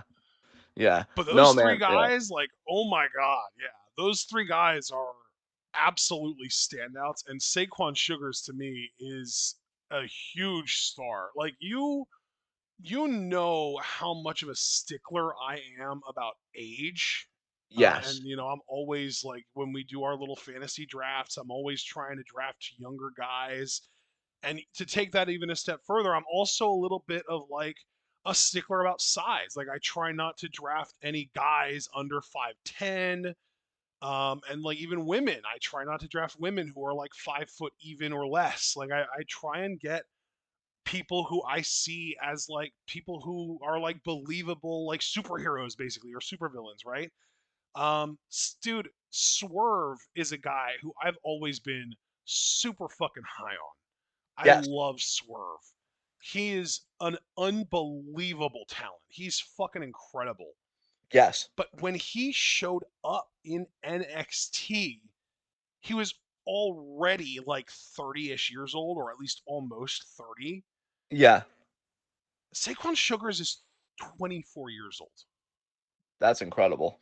And I bring up Swerve because I feel like he is like the closest comparison that I can think of for Sugars, because of just the idea that they're both insanely talented, tall enough black dudes who move unlike anyone else you've ever seen in wrestling. And like Swerve, you could tell got it, and I think Sugars is kind of the same way. But to have that much of a youth advantage has got me so much more excited. And also, like knowing what we know now, I would assume that Sugars is a little more down with the culture than Swerve. Yes. Yes. Yeah, we don't know that for sure. It's just probably safe to assume because Swerve is like a weird exception with that kind of thing. But yeah, Sugars, I am so high on him. And then we get to Dion Lennox, and it's like, even before Dark State, I was insanely high on him. I was slightly higher on Tavion Heights than Dion Lennox because of the amateur background. But I'm huge on on Dion Lennox. And like I loved the Clark Kent gimmick where he had the glasses on and he was this sweet, soft spoken guy who loved to read books with the glasses on, but then he gets in the ring, takes the glasses off, and he turns into this physical beast. And he is a physical beast. He's an athletic freak. He's freaky, man. He is an absolute athlete. And I loved the hyper aggressive side of him that we got to see in the match with the D'Angelo family on Saturday. That was amazing to see. I love that we're really fleshing him out more and we're starting to get to see more of him. And even the fucking big guy, Osiris Griffin. He's an athletic son of a bitch in his own right, and he's huge. Actually, you know what? I want to look up his stats. How big is he? I think he's like 6'5", close to 300 pounds, but I want to look and make sure. Yeah. Oh, so he's not 6'5". 6'3", 290, though, is insane. That's a big motherfucker. You a big motherfucker. Yeah. Amazing. Because we've Amazing. talked about Keanu Carver being like Obafemi at home, right? Yes. Keanu is similarly sized to Osiris Griffin, but I think Osiris moves better. Yes. Osiris is an inch taller, and they're listed at the same weight. Interesting. But I All do right. think that Osiris has more athletic, like innate athletic ability. I think he moves better. He's more agile. He's more explosive. Keanu is athletic. Like, I'm not taking anything away from him. He still moves well, but you're not. I don't think you really see Keanu doing stuff like leapfrogs the way that we've seen Osiris Griffin do. Right. Yeah. He'll run through you rather than jumping over you. You know what I mean? Dude, absolutely. So yeah, that's like another guy that I can be high on, that I can be excited for down the line. I mean, I don't necessarily expect Osiris Griffin to be, an amazing talker, but we don't know that either. That's like a mystery box kind of thing. But It is, yeah. we know Saquon Sugars is one hell of a fucking talker already, Yes. and we know that Dion Lennox can talk. We don't know the ceiling on his promo ability, but we know he can talk, and I'm excited about that. But man, Dark State as a group, man, is just insane. I'm surprised that you had them as an honorable mention and that you didn't rank them higher, because I thought that we were both on the same page as far as how high we were on them. I guess that I'm kind of riding the high, not realizing that you're, not kind of up here with me, and that you're still high on them. But I'm like fucking cloud nine with these You're guys, all man. in on these guys. I really Yeah. am, especially Sugars. Sugars Yeah. to me is a special talent. Like I talk about Obafemi, like he's perfect. He's the next face of the company and stuff. But like Sugars, I think. Let me put it this way: we've been saying for a really long time now that like Oba and Trick are like the big two as far as like the big time. Like if Triple H fumbles these guys, like it proves the allegations more than anything else. I think Yes. Sugars has leapfrogged Trick in that pecking order, personally. You know, I really can't blame you, man. Like, here's the thing. I'm loving what I'm seeing. I'm still playing like a wait and see kind of game for them, but I think by next grading period they'll be in the top 3 for me. Yeah. I don't know if they'll be number 1 because who knows what can happen, especially because you and I, and that's why I love this series. We do approach like what constitutes our fandom differently, but there's no denying that these guys, and again, emphasis on Sugars and Dion Lennox. I'm really happy that Dion Lennox has got this dude because I'll tell you, Yes. watching him wrestle at Stand and Deliver, I keep wanting to call it Takeover, Stand and Deliver, um, the anger he had, I'm like, Jesus, like, and I say this as a joke, but again, this is all Trick Williams' fault. He dissed Dion, and then that's when Dion left so angry, like, the locker room and everything, and then he reemerges with Dark State. Trick is responsible. All you had to do was be nice to Dion Lennox. This dude Dude, all apparently, Trick needs to do is be nice to anyone. You're supposed to be the fucking face of the brand, bro. Don't be a dickhead. It's not that yeah, hard. and he's like, I hear you, and no. And then Yeah. he just doubles down. And then, Yeah. oh my God, is it the consequences of my actions? Yeah, What motherfucker. have I done Like, to deserve this besides my own actions? Stokely is fucking perfect, and we still need to protect him at all costs. It's true. Um, but Yes. But yeah, man, to get back on track and on subject, like I love because like I always say, like, I really value how you look at things, and this and that. I love, and I think it speaks volumes to how good this packaging is, this entity is. Again, with the exception of Cutler, who you even said you don't care about, but by and large, again, you are all in on these guys, and I Yeah. think that's really worth paying attention to because you were all in on EO, and you won big in my mind. We're all in on Oba, and I think we're still going to win big. Hopefully, Hunter.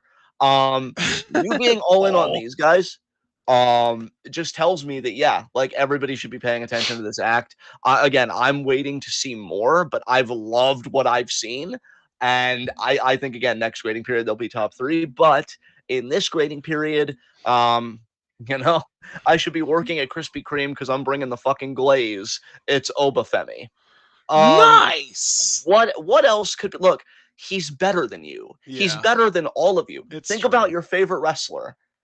Oba shits him out in the morning. And if it's a woman, you know what? I respect that because women's wrestling is fucking feeding families right now. So you do you. But if your favorite male wrestler, guarantee you, Oba shits that guy out. Fucking breakfast, lunch, and dinner. Um, on a more serious note, because again, I don't want to overstay this because I think you said everything perfectly about Oba anyway. I continue to be amazed at how fucking self assured this guy is. Like, he's on the younger side. And, like, now maybe this is glazing him too hard, but I genuinely believe this. I don't think you would need to hold him by the hand to lead him to a good match. Like I've said that it's still my problem with Cena, and I love the guy to death, and I'm really enjoying the run that he's on, especially now that we're past the Cody part of it. That oh shit before he got RKO'd popped me. But I've always hated how he audibly calls spots. I don't think you'd have to do that with fucking Oba. And in fact, if anything, do I feel so bold? I think I do. I would like if Oba were to the top guy and they let him call the match a little bit, just to really see like how good he is, like his ring sense, because he just feels so fucking complete. And what I love about that triple threat is you and I were picking Javon, this and that. It's amazing that Oba can do everything he does Yeah. and yet still has that veneer where, you can doubt him occasionally. And that's not a slight on Oba. If anything, it's a testament. You want to believe that a champion's beatable because that's what sells fucking tickets. Is this going to be the guy to knock him off his throne? No, the fuck it ain't. Like Oba asserted himself, and he was definitely inserting something because that fucking powerbomb to Javon for the win, he put a fucking exclamation point on it. My dude was like, I've been hearing what you all saying about me. You really think my reign is over? You really think that I'm just gonna lose it like that? Pay fucking attention. And then which is very rare for me because you know better than anybody that I really have a penchant for doubling down. I feel very apologetic when I doubt Obafemi. Like, I feel like a terrible person because he's right. Why would I doubt God? What am I? Some kind of fucking mark? But no, I mean, he just reminded us again how good he is. Dude, I know it's not going to happen. And, but I think much like you, when I say that if you really want to know how great a group can be, listen to how Ashton talks about them. I think for me, I don't necessarily have a good barometer for what's good all the time, but if you want to know how much I believe in an act, listen to what I'm saying about them. He could win a world title in his first main roster calendar year. I would not bat a fucking eyebrow.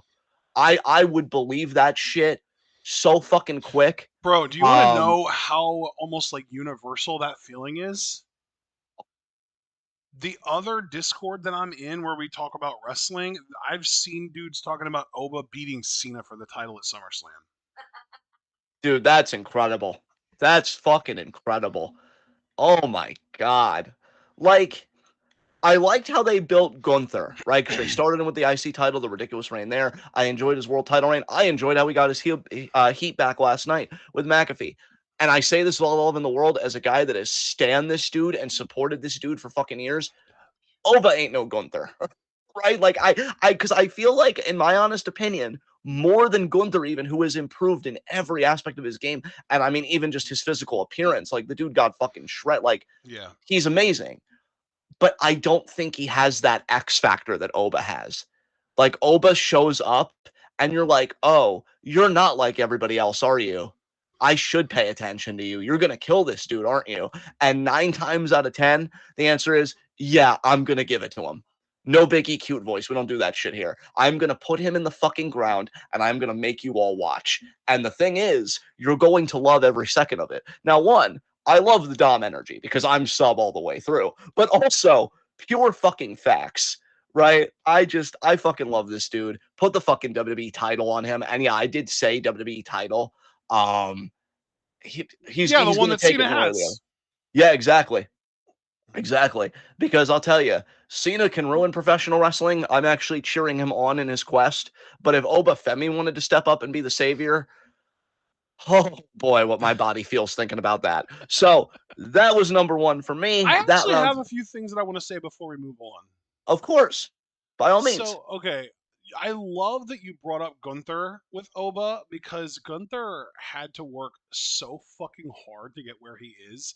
Yes. Because if you remember, like, even the version of Gunther that we got in, like, NXT, where he was still big, like, chunky, but not, like, obese or anything, he had put in a lot of work to get to that point because he used to be really overweight, like, fat overweight. Have you Yeah, seen definitely. older pictures of him when he was, like, a teenager? Because he was a fat kid. I think I have. Yeah, no, his work has been incredible. Yeah. Absolutely. And like then the next evolution in that was like to work on even harder to get into the insane shape that he was when he debuted on I think it was SmackDown at the time. I don't remember on main roster. When he was like legitimately shredded and like just looked like a fucking lean mean wrestling machine, right? And like I think about all that work that Gunther had to put in and how dedicated and how disciplined he had to be. And then I think about Oba, and I'm like, you know what? He showed up looking like he does now, and he doesn't need to change a goddamn thing. How fucking jealous would Gunther be if he came up against Oba? So how long did it take you to look like that? How much did you have to work out? We don't do that here. Like this is my default state. I woke up I in the morning and I looked in the mirror and I realized I'm perfect. You popped me in the best region to be popped, and that's all I'm gonna say about that. That was perfect. That was perfect. Um, but no, man, and again, I don't mean that as a diss to Gunther either. I think you and I are both so No, proud of we him. love Gunther in this household. He's incredible.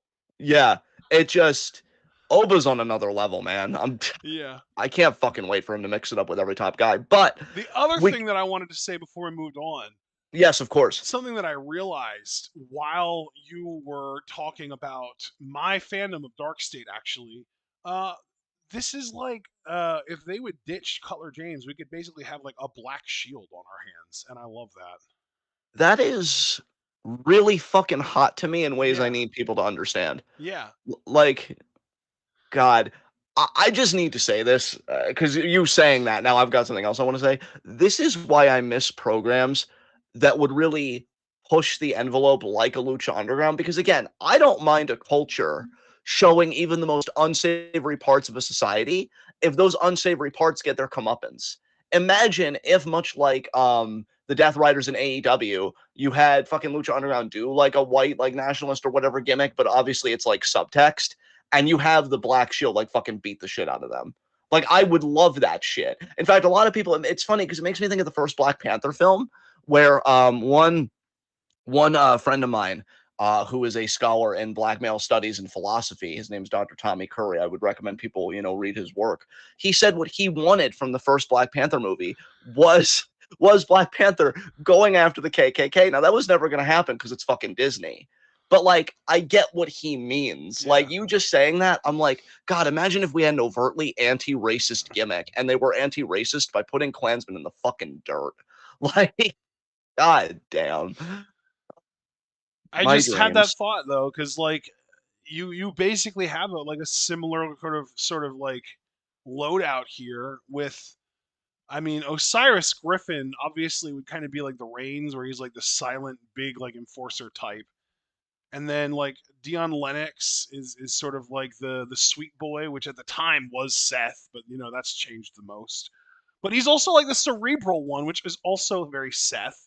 And then like Sugars is like the main talker of the group, and then the one that's kind of pegged as like the first single star, which is like the Ambrose. It works out so well. It's just like, wow, we really do have like a black shield on our hands. And then there's Cutler James, who is the one that gets cut. I guess we could call him the Cassius Ono of the group because he didn't make it to main roster.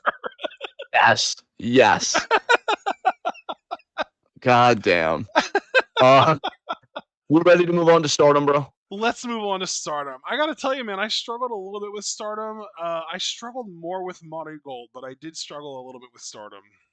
You're gonna think my Marigold list is insane. I think. Well, partially. You're gonna find one entry, probably a bit like really, but I'm like, well, I'm me, so yes.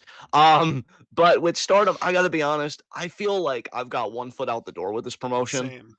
and so I struggled a bit too. Yeah. And like to be honest, if you wanted me to point to a list that I feel like has the least amount of spirit in it, it might be this one. Yeah. So with that said, I mean, boy, do I know how to hype you guys up or what? Let's go to 10 to Hell 6. yeah. I love you. Number 10, Suzuki.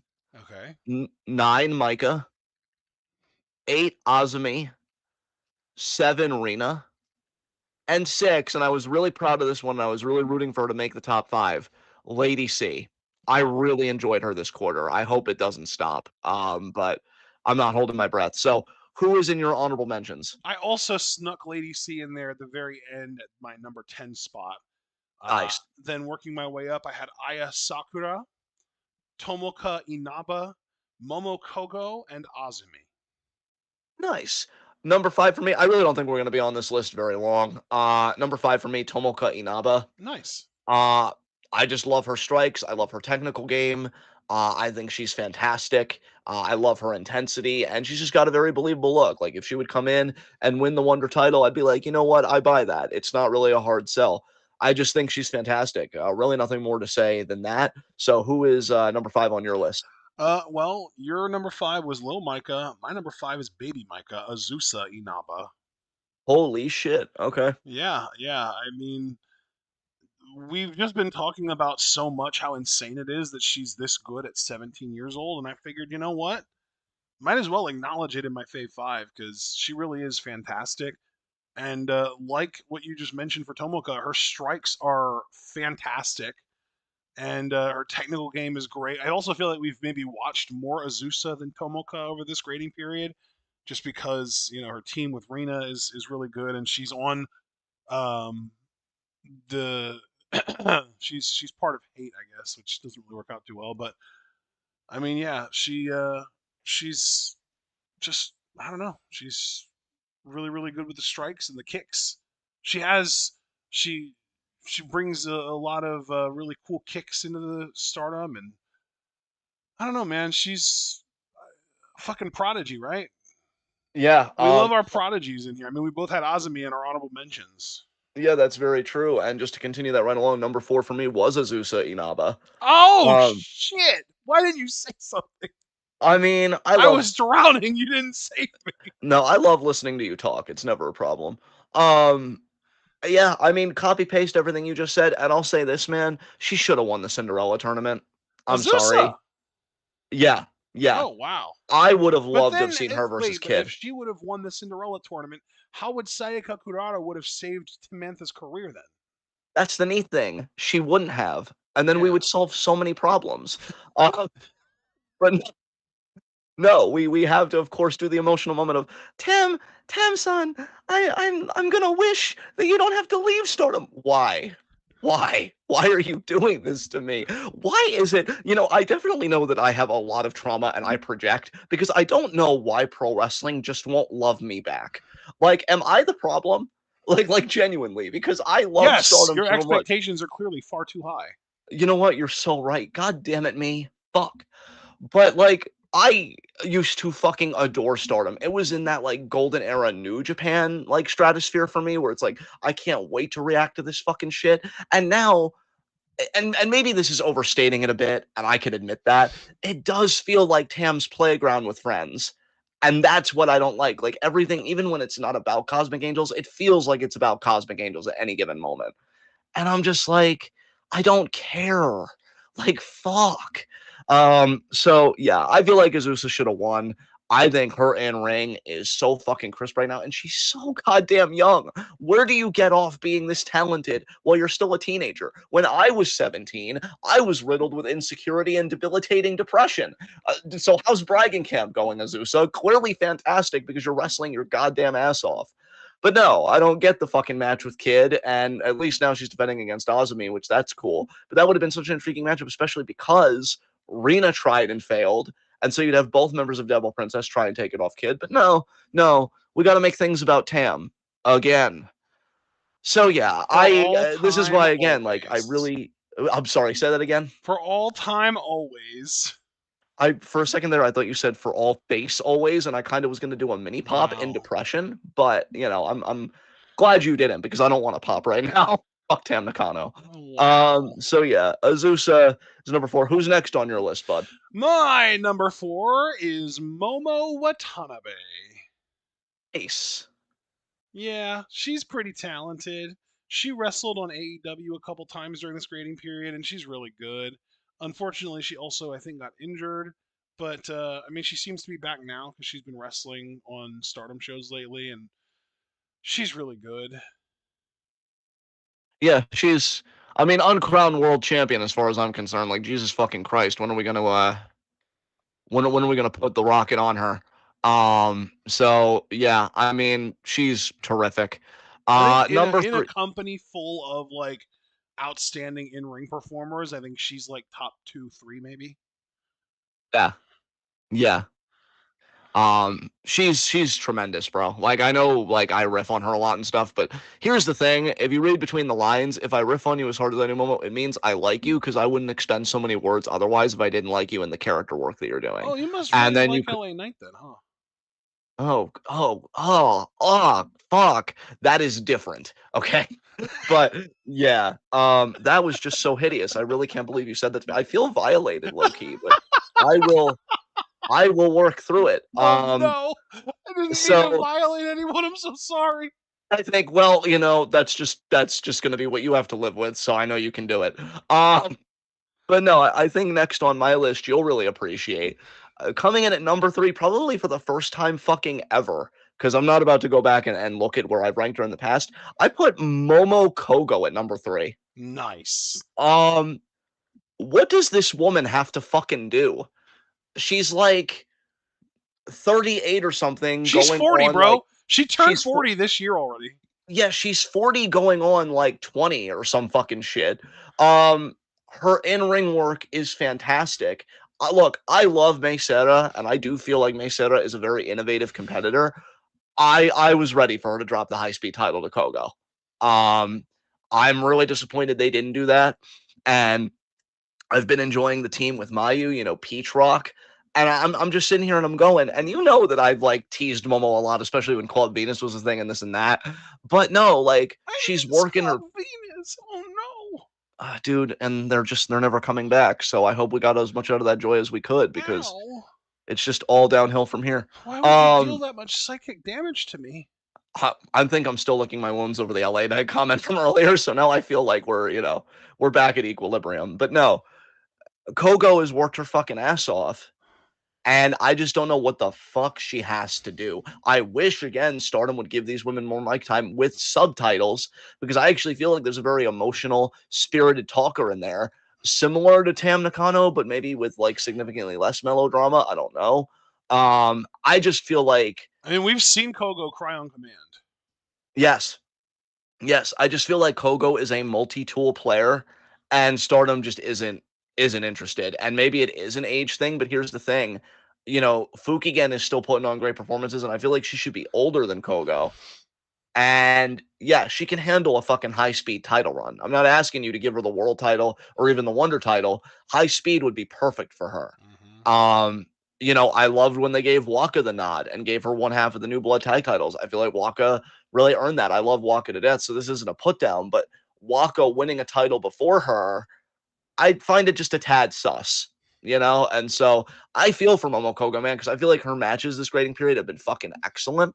I feel like she's really been stepping up her game.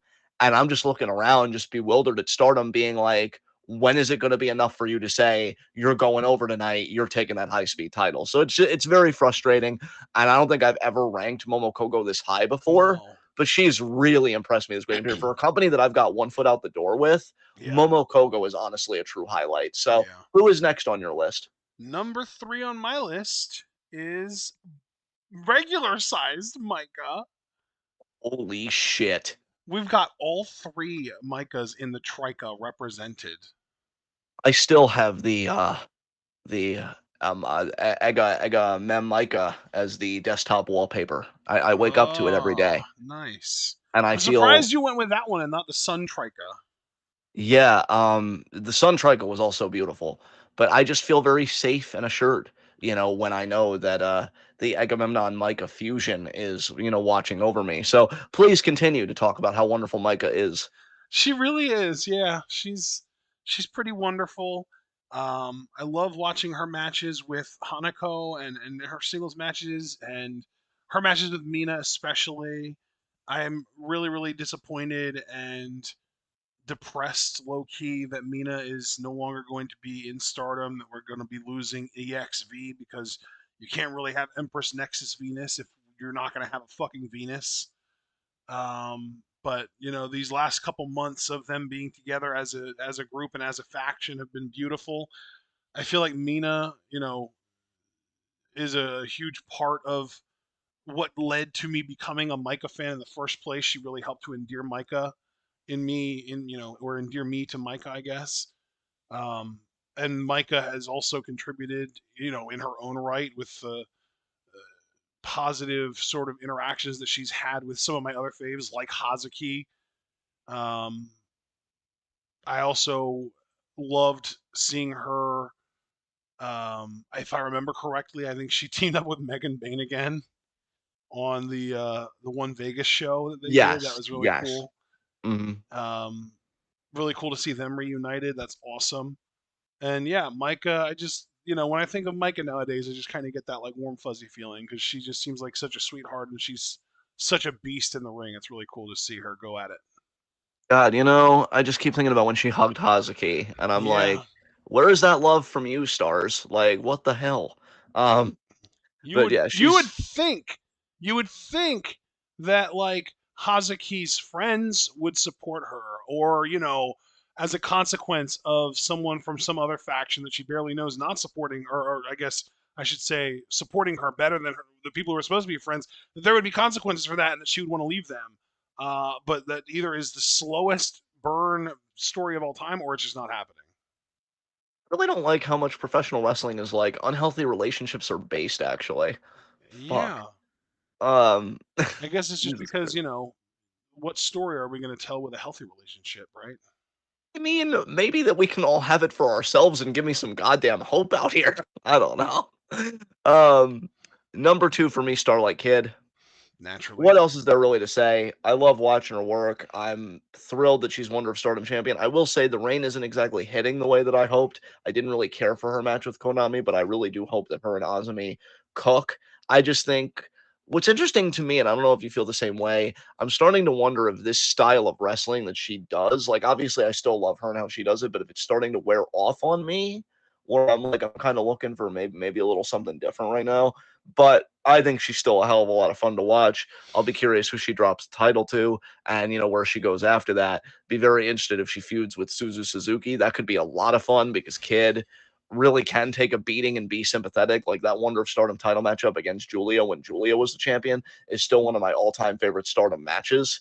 And I feel like Suzu could make Brought back to the Micah story.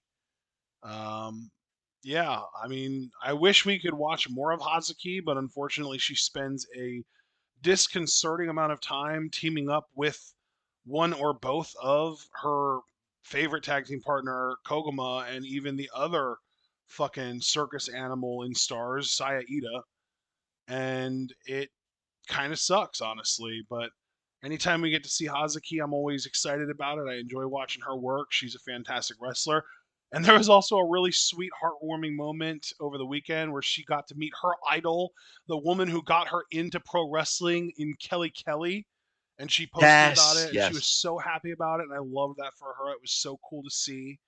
And yeah, man, I mean, I still absolutely love Hazuki. I just wish that she would get literally anything to do as a solo act and not just constantly be in this endless fucking cycle of FWC bullshit. I really am so sick of FWC being the only thing that Hazuki ever has to do.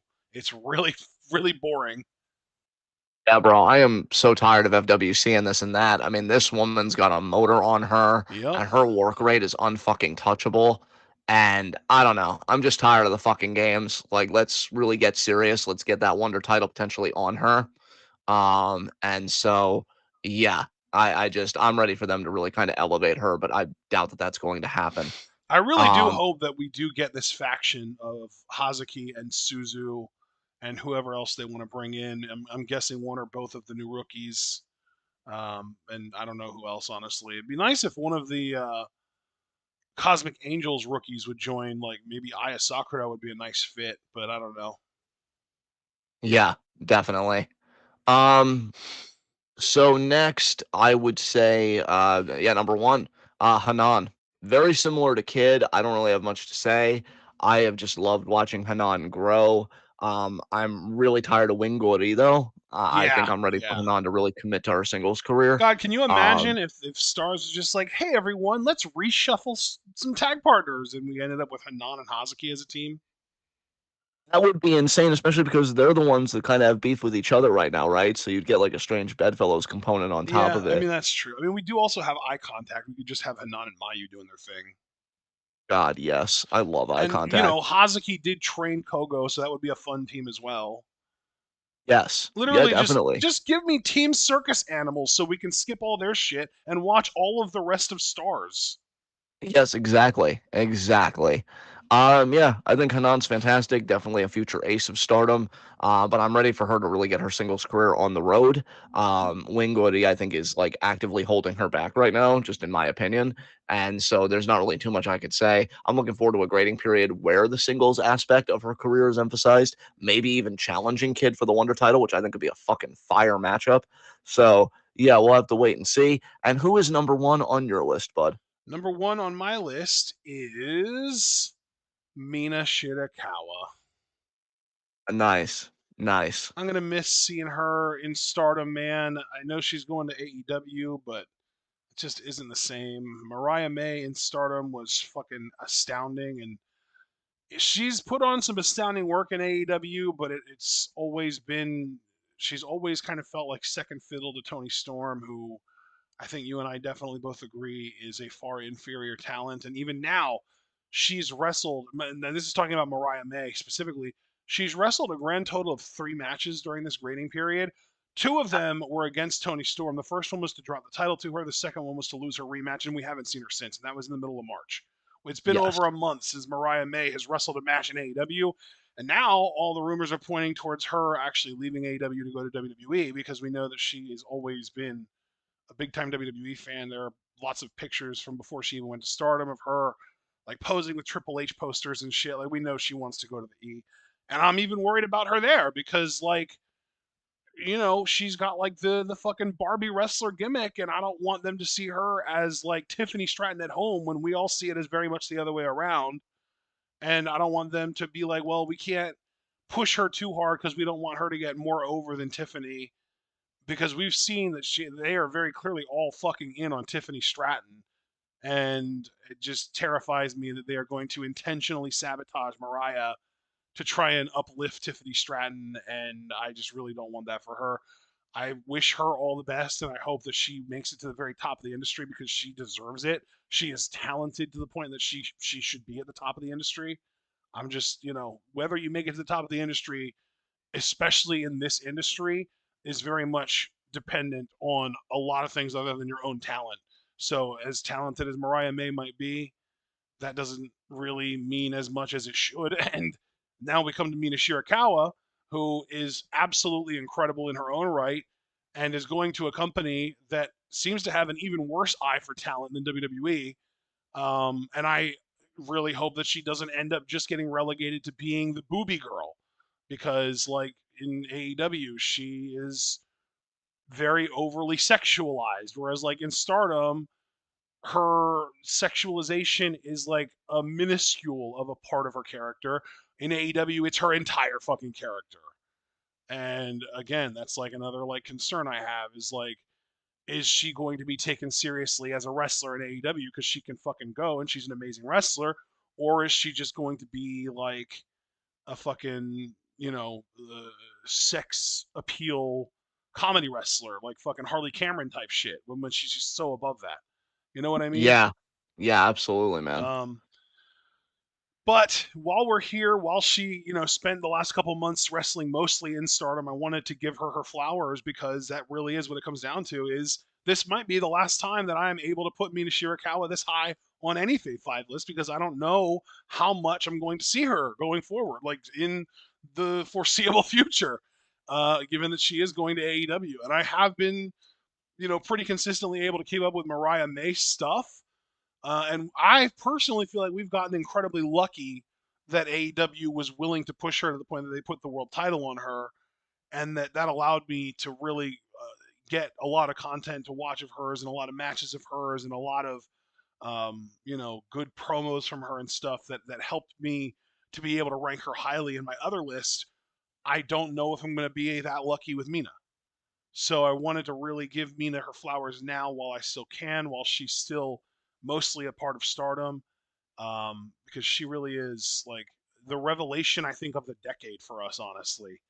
Like if we Dude, don't absolutely. do like end of decade awards, but if we did and we had a revelation of the decade award, I really do think that like Mina would be in competition with like Oba Femi at the very top of that list. Yeah, definitely. Definitely. So it's really Yeah. frustrating that she's leaving. I hope all the best happens for her. She deserves the world. She's worked so fucking hard to get where she is. Age be damned. Yes. Um, Yes. she's absolutely gorgeous. She's an incredible wrestler. Her English is way better than most of her contemporaries, and she's already very over in the US with the whole We Want Mina movement. But I'm worried that that's like a Coomer thing. That's like a fucking Gooner thing. That's like the hornies that are just like, oh, we want Mina because she's hot. And Yeah. that it's not like a respectful, like, we want Mina because we want to watch her wrestle thing, which is what it should be. Definitely. Definitely. So yeah, I fucking love Mina Shirakawa and I want her to succeed in the right way. And that's really just all I have. All right, then we move on to Marigold, and you open for us. So, who Oh made it boy. to your Marigold honorable mentions? So I actually did struggle a little bit with my honorable mentions. I got to 9 and then I got stuck. I got to 9 and it was easy to get to 9. And then I was like, shit, what do I do now? And I was debating putting Misa Matsui at 10. And I was like, I'm really not into her stuff right now. The whole like Darkness Army thing isn't really up my alley. It feels a little too similar to Hate over in Stardom. At least, when they cheat, it's like effective and real. Like they distract the ref and stuff, and that's cool. But Misa's not really my thing. So I remembered the recent show that we got to see. One of my favorite um, sort of free agent wrestlers we actually got to see on a Marigold show. So I threw her in at 10. Miyuki Takase is my number 10. Nice. And then at number 9, I have Nagisa Nozaki. At 8, Kizuna Tanaka. 7, Victoria Yuzuki. And at 6, this is, I think, the first Marigold list that Mirai has not been in my Fave 5. Okay. Okay. Um, as you guys know, again, it's 10-6 for me. I don't have any honorable mentions for my other list. I rarely do. So this will be the last 10-6. So number 10, Nagisa Nozaki. 9, Kizuna Tanaka. 8, Natsumi Shozuki. 7, Bozilla. 6, Seri Yamaoka. Okay. So who cracks your Monty Gold Fave 5 list? Numbers 5 for me, interestingly enough, is Seri Yamaoka Nice. on my Fave 5. I do have her on my actual list. Um, she just barely cracked it over Mirai. And again, I think this is the first time that we've done a Marigold list that I don't have Mirai in my 5. I had her at 2 on our last lists. Um, oh, you know what? I didn't have her in my previous one before that though. On the December ones, I had Mirai in my honorable mentions and not in my Fave Five. So it's not the first time, but yeah, Seri, I think is a really exceptional talent. She is unbelievable in the ring for somebody who's only been doing this for 3.5 months now. It's actually crazy that she's already this good at the things that normally come with experience, like selling and like putting over your opponent in ways that like you make them seem legit so that it makes you look better if you beat them, or it even makes you look better if you lose to them, because if you're losing to someone who's awesome, then it's like, well, no sweat off your back. um she's picked up on this so quickly. She really is like this sort of promotions Utami, because like when Utami debuted in 2018, she was kind of instantly like she picked it up really quickly. She was immediately really good. She won her block in the 5 star as a rookie. I think that Seri should do the same thing in the Dream Star this year. You've brought that up as well, and I fully sign on to that. I love that idea. Yeah. Yeah, she's a revelation, man. It's crazy. Like she's fresh out of high school, 18 years old, and already she is absolutely killing it just immediately out the gate. Already a champion and teaming with, I mean, we might fucking hate her, but at the end of the day, she is a legend in Nanae Takahashi. And by the way, Nanae is who booked the show that Miyuki Takase was a part of, where it was her and Miku against, I forget their names. It was another Miku and someone else whose name I forget.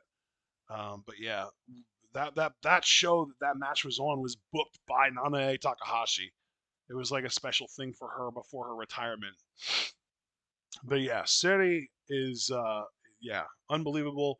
One of the best rookies I think of all time in pro wrestling. Like I remember when Dave Meltzer was just praising the ever loving hell out of Matt Riddle during his rookie year. I think if there were more eyes on Marigold, Seri Yamaoka would be getting similar coverage because she is on that level for sure, if not higher. Love it, man. Yeah, I think you definitely make a strong case for sure. Number five for me is Mirai. I Nice. I am love that. very, yeah, I I am love very that you much and I looking. had 5 and 6 as the same people just flip. That's so cool. And you get to talk about me and I now. That's awesome. Yeah, no, dude, I think she's motivated. I think she's got that fire in her gut, and I I'm think really she wants. excited for her match with Utami for the red belt. That I think is the kind of championship match with Utami as the defending champion that I have been hungering for so bad. I'm hoping, really fucking hoping it's a match of the year contender, but Yeah. we won't know until we watch it and we cross that bridge. Yeah. But I do think Mirai she's incredibly motivated. She's hungry to be one of the top people in Marigold. She just feels like she moves and works differently than when she was in Stardom. Because in Stardom, I'll even say that there were times I found her to even be kind of bland. But I think in Muddy Gold, it's like she is just roaring all on all engines. Like I love her power game. I love like her personality. I think she's definitely got like a lot of confidence. Yeah. Um, Again, it sucks that we as Gaijin, they're like, we don't really care if you understand what's happening. Fuck you. Give us your money though, because I would love if these promos were subtitled because it gives off the impression that Mirai really knows how to work a microphone. And yeah, I think this is going to be Utami's finest defense. And that's saying something because I really did enjoy her match with Bozilla, but I think these two can top that pretty easily, actually. So yeah, I've just been loving what Mirai has been doing. If she would beat Utami, which I'm not expecting, I really wouldn't even complain about it. I think Mirai again has been wanting to be that main event player for a while now, and I think she's just kind of looking at Money Gold and she's like, look at everything I'm doing. That belt should go to me. And yeah, I just love the passion and the hunger I'm seeing from her. Very fun grading period. I cannot wait to see where she and Utami both fit in my grading after their championship match, the next grading period. So who is next on your list? Number 4, yeah, Seto. Been digging the hell out of her stuff, man. She's been absolutely fantastic. I'm assuming she's going to make your list too. I'm just very curious how high you're going to have her ranked. I'm assuming that the reason that you're so excited about your Monagold list is because you have her in like your top 3 or something. But yeah, Rhea Seto has been really incredible lately. Really was hoping that she would beat Yuzuki for the super flyweight title. and was Yes. definitely disappointed when she didn't. But I get it. You're kind of building a legacy for Yuzuki because she is sort of like someone that Marigold, I think, and Rossi want to be sort of like a next sort of ace or face of the company type. She's insanely young and has all the potential in the world, so I do get that. But man, Rhea Seto is so different and so good at things that you wouldn't expect her to be good at. Like she's got this insanely unique look, and it's very like avant-garde. And then like she's in the ring and she's like this old school grappler, like submission wrestler. It's just really cool. Low key, like kind of reminds me of Ariana Grace actually, with like how Ariana Grace has like this like almost like pinup look, and then Yes. like she gets in the ring and she's doing like fucking atomic drops and stuff that really does give you that like throwback vibe. It's really cool, honestly. Um, but yeah, I don't want to go on too much about Seto because I do assume you're going to have her ranked higher here, but she's really cool and a real revelation from Marigold, and I'm really glad that she's part of this roster and that we get to watch her matches every time, almost every time we watch a Marigold show, because yeah, she definitely gets me engaged and paying attention when she's on. Number four, John. Victoria Yuzuki. Nice, Um, perfect. I'm enjoying her as super flyweight champion. I'm still waiting for her to have that career defining match because I don't think she's had that yet. I almost That have to match wonder if that might be against Yamaoka if that happens. that could be. That could be. I'm just waiting for Yuzuki to have that match where like you can tell that something has shifted Mm-hmm. and like then she's really ready to go to that next level. There are a And lot of you're options, man. I mean, yeah, rematch with Shozuki could do it. Her tag partner Kizuna Tanaka, that could be a really fantastic match if that comes down the line. There's a lot of yes. stuff that could go down because I think that they really are kind of setting her up to have a long, dominant reign with that title. I agree with you. I agree with you, and I look forward to watching it, unfold. I think it's been fine so far, but again, I'm really waiting for her to produce those classics where I'm like, God damn, what a match that was. Yeah.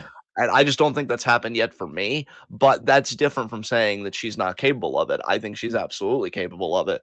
I'm just waiting for it to happen. I think she's got a great look, cute as a fucking button, can work. I mean, she's got a motor on her as far as the work rate and stuff goes, and the speed. Yeah, I think yeah, she checks a lot of boxes, man, and you can tell Rossi is all in on her. Much like how I'm all in on somebody else in Marigold, but we haven't gotten to them yet. But yeah, Yuzuki, I just wanted to give her her flowers. She is fantastic. And so, who was next on your list? My number three is Utami, actually. Very nice, very nice. Utami Hayashishita, our Red Queen, our world champion, absolutely just owning that title, owning that crown. Fantastic in the ring. Aura for days, aura for years, aura for fucking decades. Yes, I love her vibe, the the sort of, you know, um, I don't know the word, but yeah, there's an aura, like a vibe that she puts out that makes her seem just so God, the English language is really failing me right now. transcendent, possibly. Thank you. She really does come off as transcendent. Thank you so much for that one. Yeah. Yeah, it's one of those things where you and I understand with Utami that she really is that something special, and so I leave it to you to come up with the exact word that I was trying to think of in transcendent. That's perfect. Well, we always take care of each other, bud, and I do agree. It's Obviously, I'll have more to say about Utami later. yes. Um, So I'm gonna leave it at that, and we'll get to your number three. okay, my number three, Miku Aono. Nice. She's my number two, so I'll talk about her next as well. Yeah, I'll keep this brief then. World title when? Please. She's fucking fantastic. I think when you think about an ace for a promotion, she really is the complete fucking package. Yeah. From her theme music to her look to her power game to her technical game, like she is just so well fucking rounded. And fuck Marigold for ending her United National Championship reign for fucking my Sakurai, who And burying the Styles Clash in the process. yeah, exactly. Like, I don't care how harsh it sounds to me, Sakurai couldn't lace Aono's boots. Yeah. And so that whole booking aggravates me in ways that I don't even want to get into. So yeah, that's for me. But she was number 2 for you, so you speak on it. What made you Yeah, love Miku so much this quarter? I love how understated of a powerhouse she is. Like, Yes. she low key, like you look at her and like when I first saw her, I was like, okay, we've got like another Hikaru Shida type on our hands, right? Like I'm thinking she's gonna be like a striker. She's gonna be doing like kicks and knees and stuff, and like she might do that kind of stuff sometimes. But first and foremost, this woman is a powerhouse, and she is sturdy as they come, and like she trades blows with the Mirais and Utamis of the world, and she wins, and I love that about her. Um, and she is also low key an entertainer. I think that that's understated about her is that she's really good at just the entertainment aspect of pro wrestling. Um, and I loved her match where she teamed with Miyuki Takase. I really want for those two to team more often. Like I want Miyuki to show up in Marigold more often going forward, and I want the two of them to go after the Twin Star titles and win them. I would love that as like a pit stop on Aono's path to the world title. Um, and I wouldn't be upset at all if Aono was the exact person to take the world title off of Utami. If Mirai isn't going to do it, maybe 3 to 6 months down the line and let it be Miku. I would love that. She's awesome, man. She's really cool. So let's get to your number 2. Hello, did I lose you? Oh, I'm sorry. I was talking, and again, like I like to mute up so that I don't like talk over you or whatever when I get excited. So let me try that again. Number 2 for me is Rhea Seto. Yeah. Um, I am all in on this woman, 1000%. Like she is. I won't say my pet project because obviously I don't have anything to do with her booking or anything else. But she is the one that I'm watching probably the closest as far as developing talent. I love her look. I love her confidence. That she just exudes it from every pore of her being. I love how she works because with her look, you'd think she would work similarly to a Sakurai, where it's like strikes and being kind of petty, maybe posing every other move, whatever. She's a real technician in there. And I love that. I loved her match with Yuzuki. It could have gone 5 minutes longer for me. I wanted it to go longer. I've been loving the push that she's been getting. I hope that it doesn't stop. Because seeing her win is just fantastic, and I think she can do more. Yeah, I really believe in Rhea Seto, like big time. I love her name even. Rhea Seto. What a great fucking name that is. Um, she's fantastic, man. She really is. I think she is somebody that I don't think she'll ever be a world champion, though I would love to be proven wrong. But I could see her being a United National Champion one of these days if she really puts the work in and develops that character further. And God knows, if women were able to cut more promos, and have more of those types of segments, and then we could really get to know her, particularly those that would be subtitled. Yeah. Never going to happen, but just so many things that I wish Joshi would do that they're not doing that I think would elevate the talent and definitely elevate your audience.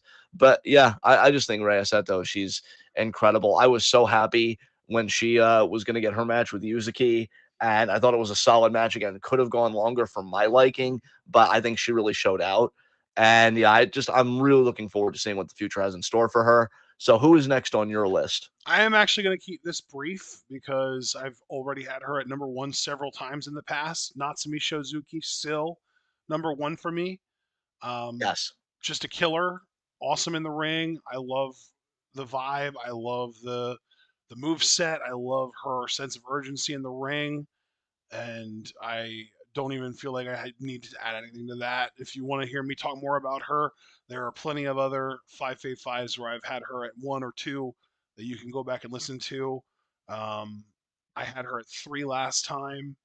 I had her at 1 the time before that. I had her at 3 the time before that.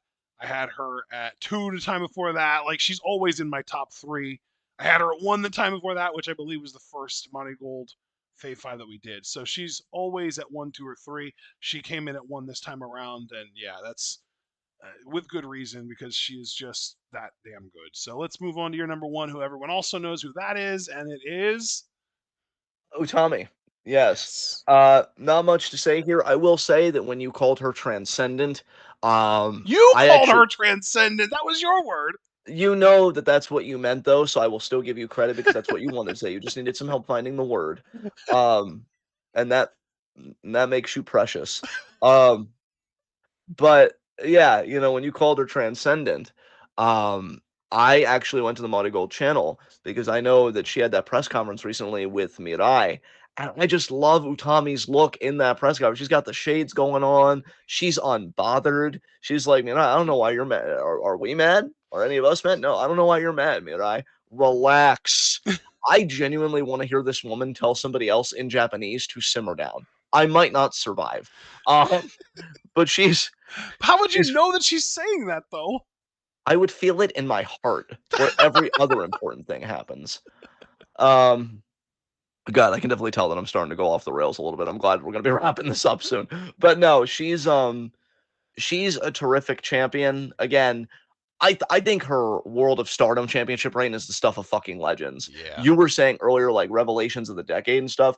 I honestly would call that a championship reign of the decade, or at least being in conversation for it. Yeah. I loved her fucking World of Stardom title reign, and I have to be honest. We try and be as honest as we can here.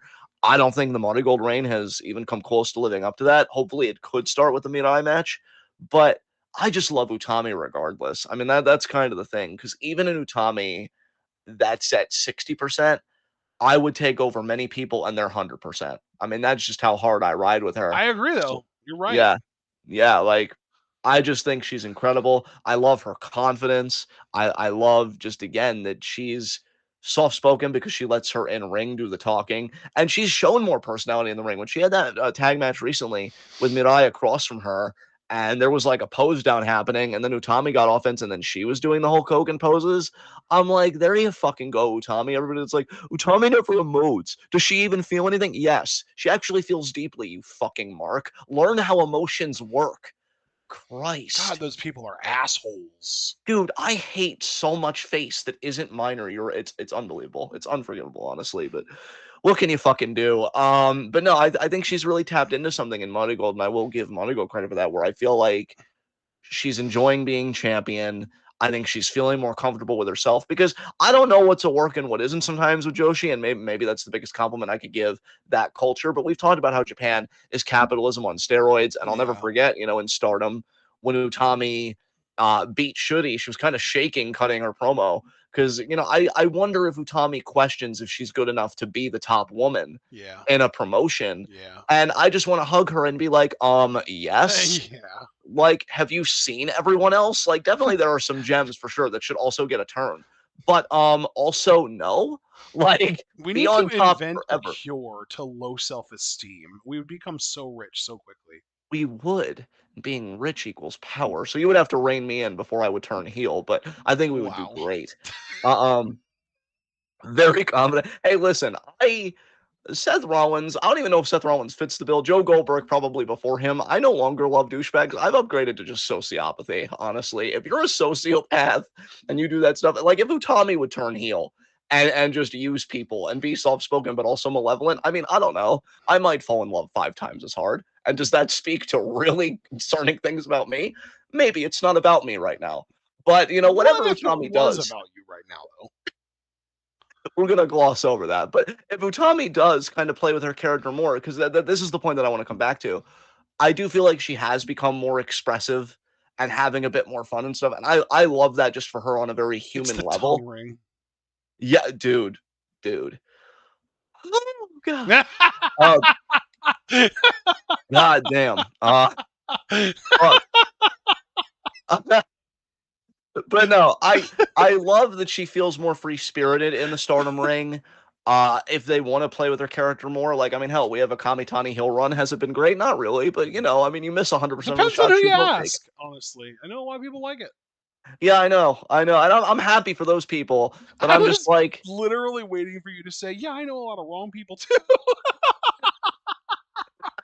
you have no idea the resistance I had to offer the fucking urge. God, I'm broken. But no, I feel like if you did an Utami heel run, I would be here for it, but Yeah. I'm happy to see her being a more fun-loving babyface that stands on business. And so, yeah, we don't care that you're an insensitive feelings hurt or sometimes Mirai. Oh, where was the Utami from Stardom? Yeah, the same one holding the championship that you won. You're chasing me. Remember the fucking hierarchy here. But yeah, Mm.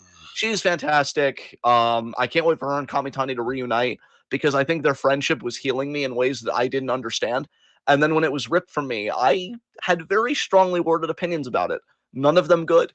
So Oh can't wait for no. them to reunite, and I look forward to see what's next for Utami. So finally, we can go to other list, and because other is always the hardest for me, and I'm like, fuck, more wrestling with the very similar energy that you once said, Snow.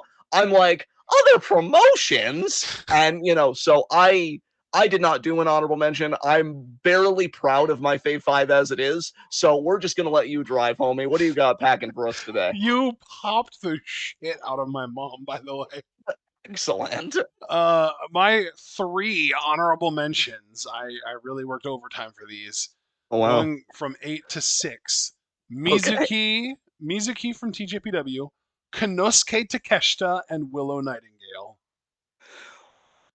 I don't know why I'm turning up right now. I really need to stop. But when I tell you that I milked the shit out of that one TJPW show we watched, I'm like, I'm gonna squeeze everything out of this. And meanwhile, my entire Fave 5 in this only has one Tokyo Joshi performer in it. Wow. Look at Ashton, everybody. He watches Bragging Camp. wrestling, which is pretty much. Oh. Wait, what was that? I really thought you were going to make a Bragging Camp mention. It was kind of, but a more elongated version, like a scenic route version. I was gonna be like, "Wow, guys, Ashton watches a lot of wrestling, which is essentially the core of the fucking brand that we have here." But way to uphold it while I'm out here being like, "Wrestling, I don't know, man." I Fuck. don't watch a lot of wrestling, though. It's just I watch the occasional episode of AEW, which I know is like kryptonite to you. It like I don't know how you do it. I mean, I always knew that you were on king shit, and that's why you're a future carry in the making. But like, I don't know, A man. It's future like what in the making? Carrie from you, because I know you really like him, and I've been kind of like, gonna gas you up and be Oh, like, nice. Thank your you. dream is not only achievable, you're going to do it because I would never bet against that fucking face. But more importantly, when people are like, you want to watch AEW, I'd be like, why not just skip all the pleasantries and just ask me to kill myself? Like, Jesus Christ. I really have a visceral fucking hatred for that company. And I should never root for anything to fail because unemployment is a very real and scary thing, especially with the market like seemingly going to collapse any day now. But I'm like, maybe wrestle somewhere else. I don't know. Which is a I very think I just privileged have too position, by the many way. friends who talk about AEW too much for me to just never pay attention to it, is what it comes down to.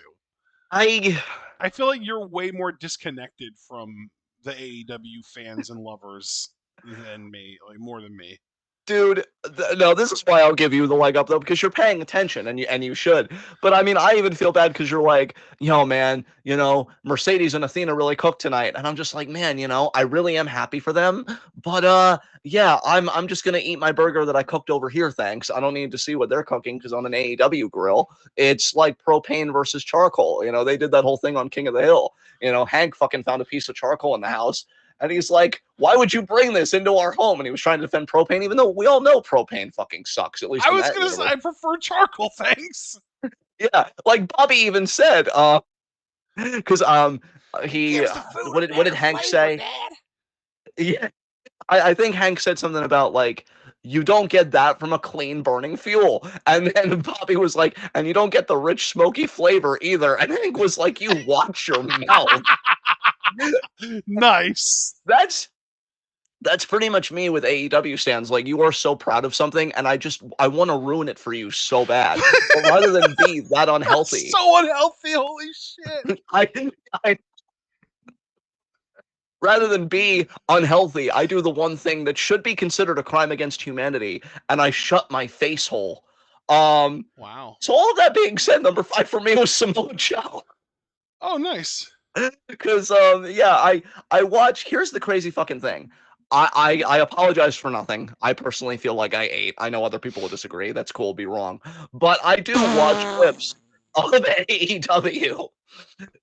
Just to keep up in my own way of like, I really do like these people. Let me try. And I did see that Joe in this grading period did win the trios Yeah, titles in the AEW. ops, him and Shibata with fucking Powerhouse Hobbs.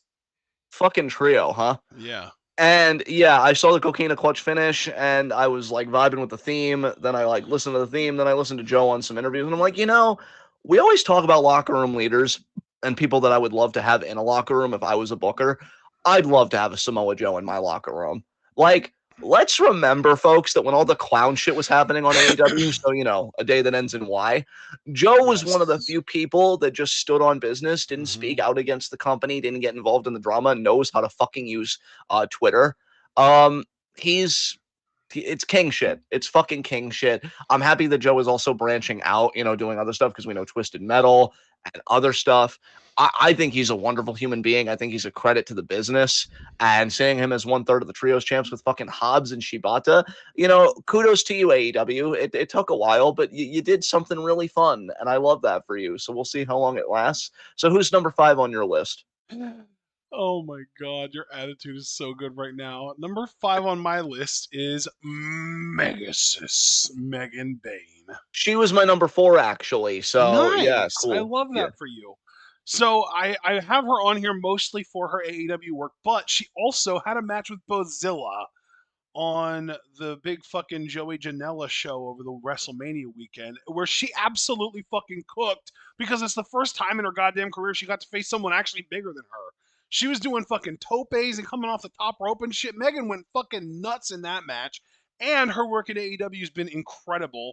And the only real travesty about all of it is that they just refuse to move off of Tony Storm as the fucking HBIC of everything.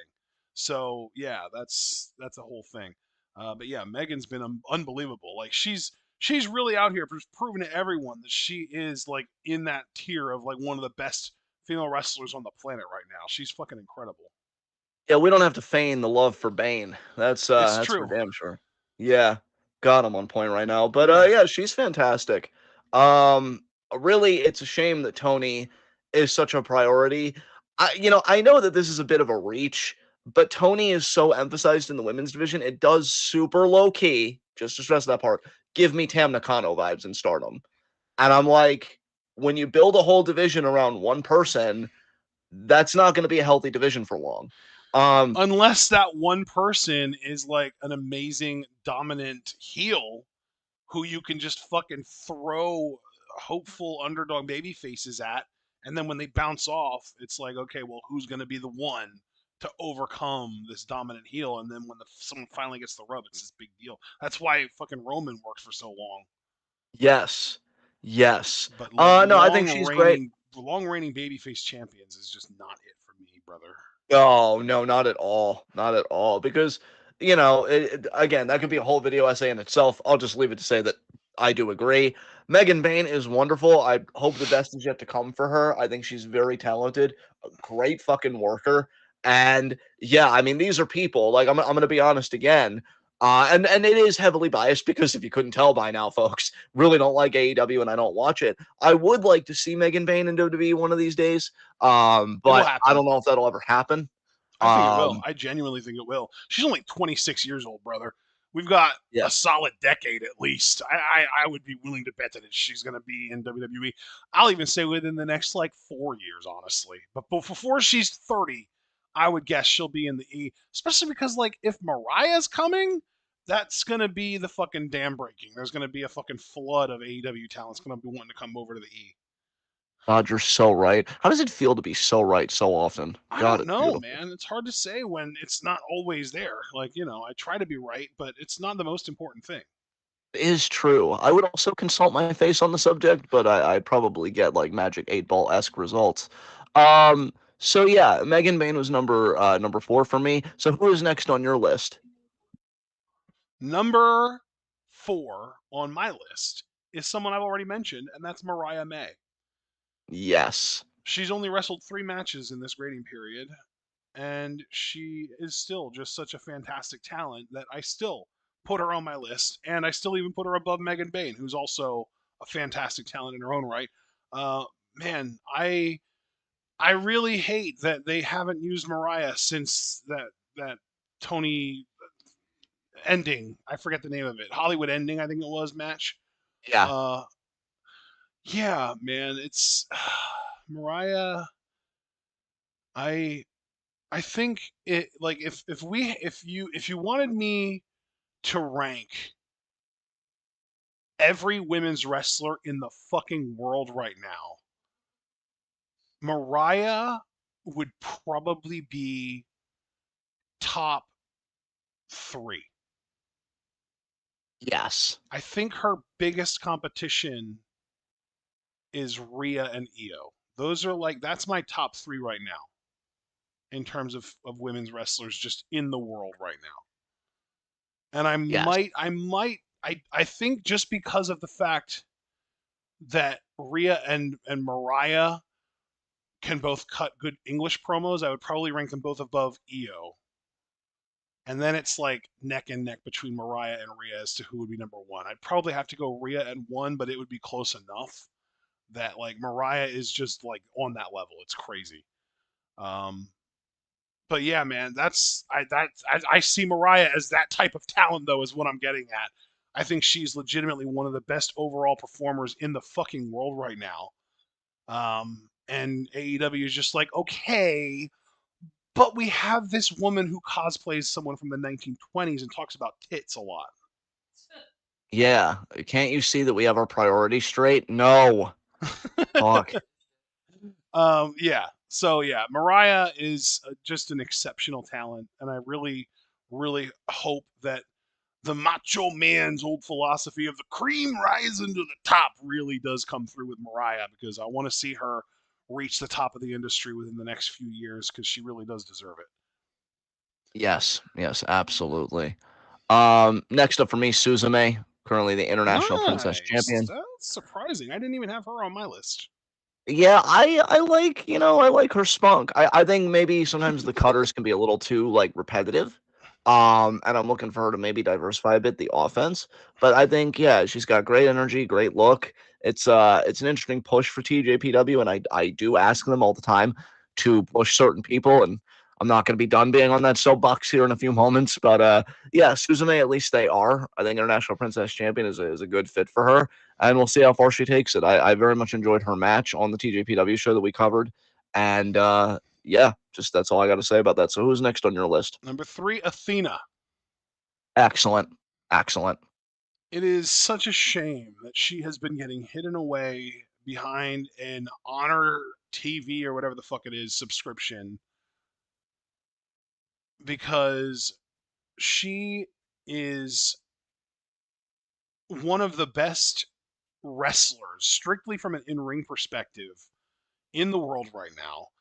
And I gotta say, her promos have gotten surprisingly good over the course of the last few years. Like, I know you and I used to always talk about how like she really needed to work on her promos when she was in NXT and stuff. I don't think she was Yeah, ever really a good promo during her WWE tenure. But she has gotten genuinely solid when it comes to promos. I actually have really enjoyed her talking just since she's been on AEW TV over the last couple months, kind of feuding with Mercedes. She's gotten genuinely good at talking, um, which is just fantastic because that makes her a very well rounded pro wrestler in general. Um, Her match with Mercedes was astounding, it was fantastic. And that's really like a heavily contributing to the high ranking here. And she has convinced the world that Billy Starks is good, which is also kind of an incredible magic trick, honestly, because I think Billy Starks is honestly just damn. garbage. Wow. Dude, I honestly think Billy Starks fucking sucks. And like she's young, so I'm not writing her off as someone who's never going to be good because she is like 19, 20 years old. She's very young. She can improve Yeah. with time. But I think that she is way too heavily influenced by like Osprey style wrestling where it's like sell nothing and just keep fucking moving. Um and like her promos are truly awful in my opinion.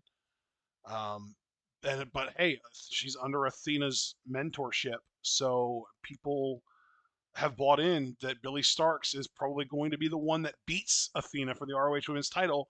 I think that is egregious. I think that is a Yes. huge step down. They're also introducing a Ring of Honor Women's Pure Championship now, which is probably going to end up on like a Joshi or maybe like a Queen Aminata or a Serena Deeb type wrestler. That could be fun. But whoever Athena ends up dropping that RO, and honestly, at this rate, given that Mercedes beat Athena in the Owen tournament match that they had, Mercedes may very well end up being the one that beats her for that ROH Women's title. I don't know. Yeah. We'll Yeah. see. But yeah, man, Athena's an awesome talent. So let's get to your number two. Camille. Um, eh, Ah, I forgot that we even watched one of her matches. oh, I didn't. Um, TJPW, I think I've been nicer to you than most. But I'm gonna really need you to cut the shit. And I'm gonna need Yeah, you to really start pushing Camille and understanding what you have in her. Give me her and Mizuki headlining a pay-per-view. that'd be Um, nice. for the Princess of Princess Championship. I have said it. I will keep saying it because in this instance, I can say with my whole chest, I'm right. Um, Great look. She's got fucking height. I love her big boot. I still don't understand why that isn't her finisher as opposed to the famouser, which she makes look good. But I mean, man, when she hits a good big boot, it looks like you took the fucking head off. I felt similarly to Lady C, by the way, to go back to Stardom very quickly. She was hitting boots. I think she even pinned Azumi with a boot, which was kind of the start of her mini push. And I'm like, these big women that know how to throw a fucking boot. I don't know. I was always low key a Test fan because I loved his big boot as well. And I don't know. I think I Well, his missed big that. boot wasn't his finisher either. He had the fucking pump handle thing that he did. Oh yeah, and then the swinging neck breaker, which he called the test drive, which is definitely better than the crossroads. Yeah, test was underrated. Just a little sidebar there, but 100%. Yeah, yeah, I think if he came along like in the Land of Opportunity era of SmackDown, he 100% would have been a world champion. I But agree. that's neither here nor there. Camille, yeah, she's fantastic. I mean, we've been using the word aura a lot. When I've Did seen you her know come, that she's a former international princess champion? She held it in 2020 and lost it in 2021. I didn't know that, and I'm sad that I missed that whole experience. That sounds beautiful, and I don't know why TJPW won't, run it back and do it Yeah, again. she won it from Hikari Noah, and her defenses were against Mahito Kiryu, Mirai, when she was still Mirai Mayumi at the time, and now Kakuta, and then she lost it back to Hikari Noah afterwards. Wow. Yeah, I think she would do well as world champion. I don't think she'll win the Princess Cup this year, but I'll root for her. Yeah, I always root for her. And her and my number one, which I think you guys should know what my number one is because when yeah. we watch I think TJPW, my I number two is going to be your number one, so we're going to get to share some time talking about her. sharing is beautiful. Um, I think Camille and my number one, I really do wonder how they would do in front of international audiences, especially my number one, to be fair. But I don't know. I think Camille could connect with people. I want to see her be challenged more. I want to see TGPW give her more to do. I just feel like they know she's dependable, but it's like, oh, you can work the match and make other people look good. We're not just interested in pushing you right now at the moment. And it's I'm gonna keep saying it every time we have another list because if it's a grading period where we watch TJPW, you can bet your ass that I'm gonna talk about her somehow, some way, even if I have to introduce her talking about somebody else in a conversation. I think she's one of the best that they have. And I'm tired of them not seeing that. And I'd really like to see Camille be utilized elsewhere. But who is next on your list? I think, again, we already know, but Miyu Watanabe. Yeah. goddamn right. And she is my number one. Yes. Yeah. She is honestly incredible. I think the main compliment that I always want to make sure to give her whenever we get a chance to talk about her is that I do think that she is, in terms of women's wrestling at least, maybe even up there with the men, I think she has the best psychology in wrestling today in terms of in ring storytelling, acting, facial expressions, selling. And when I say selling, I don't just mean like, ow, my body part hurts. It's also the matter of like selling the threat of your opponent and what your opponent can do to you. She's one of the best in the world at all of that. She's absolutely incredible at it. So, her match with Willow was unbelievable, incredible. I loved it, and I'm gonna just stop right there and let you take over because she's your number one. I really appreciate that, bud. Really, again, as I've said multiple times now when we share something, copy paste. I think you stated the case perfectly. I'll tell you what I've been thinking about with Miyu. I've really been thinking, like, how good is she really in the sense of I've been thinking about how would she fit in WWE when WWE can really boast now more than ever, I feel like, of being a global phenomenon. And I've thought about the Joshi in WWE. I mean, you have Kairi, you have Asuka, you have Io. Sari was, I think their worst case because that just I don't think they knew what to do with her, or maybe they felt like she didn't rise to the occasion of what they expected of her. Whatever the case was, she wasn't that great. And I just wonder where Miyu would fit on that spectrum because in one way, I could see where she would be more Sari than Io potentially. But in another way, I just feel like Miyu, we used the word transcendent earlier again with Utami and all that stuff. I feel like Miyu Watanabe has a transcendent quality. When you see like how fun her fucking power game is and what an incredible look she has and how she can emote in her matches to the point where she even kind of looks a little like untilted a little bit like, oh, I can't believe you're still in this, and she just gets that smile where it's like, oh, cool, I'm not done punishing you yet. I was having so much fun.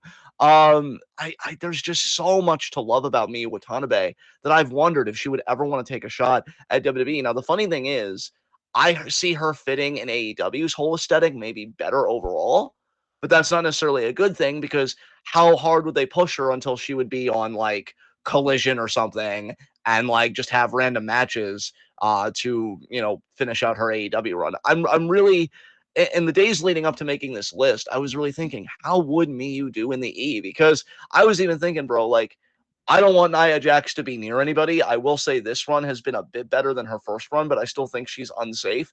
If I trusted Nia Jax more as a worker, can you imagine the viral fucking moment of me, Watanabe, swinging Nia Jax?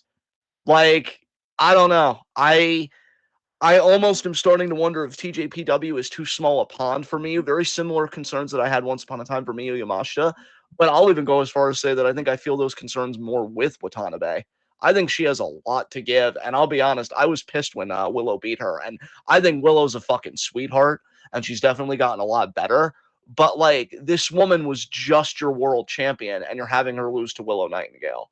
Like, I don't like it. I don't like how they're treating me, Watanabe, at the moment. But it's neither here nor there. I think she deserves the world. I think she's one of the best, not only Joshi working, but I genuinely believe she's one of the best wrestlers working in the industry today. And if you haven't seen a Miyu Watanabe match, it's going to be one of the most fun experiences you've had watching wrestling in a minute because she brings it just every goddamn time.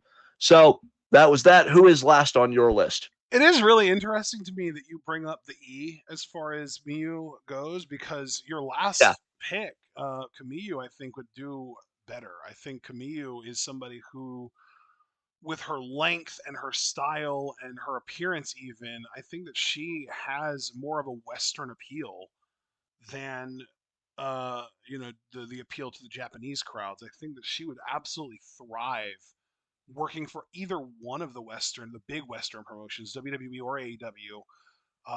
Between her fluent native sounding English and her look and her style, I think she would be fantastic in either of AEW, or I would assume she would at least start in NXT. Um, Miyu, though, I really don't know. I think that Miyu would be a lot more dependent on booking. Whereas with Kamiyu, I think you just have her show up and like the look alone sells itself because she has such a unique look. Whereas Miyu is kind of something that you kind of have to let build because she looks like this adorable little like cute little girl, and then like the fucking power game shows up during the matches. exactly. Yeah. Yeah. So yeah, big fan of both of them. I have to fill in that you had Miyu at number one. My number one, it might be obvious to some, maybe, but Mercedes Moné is my number one on other. She's having a renaissance, man. She is unbelievable lately. She's been killing it. It's funny because I notice how many women I have sort of sprinkled throughout my other lists, like my Stardom list and my literal other list, that Mercedes has put on fucking clinics with. Um, like we had the Mercedes Athena match that I've already praised, and during this grading period, we also had a Mercedes versus Momo Watanabe match that was really fucking good as well. And we're also coming up, we're going to be getting Mercedes versus Mina versus Azumi in a triple threat very soon as well. And that should be unbelievable too.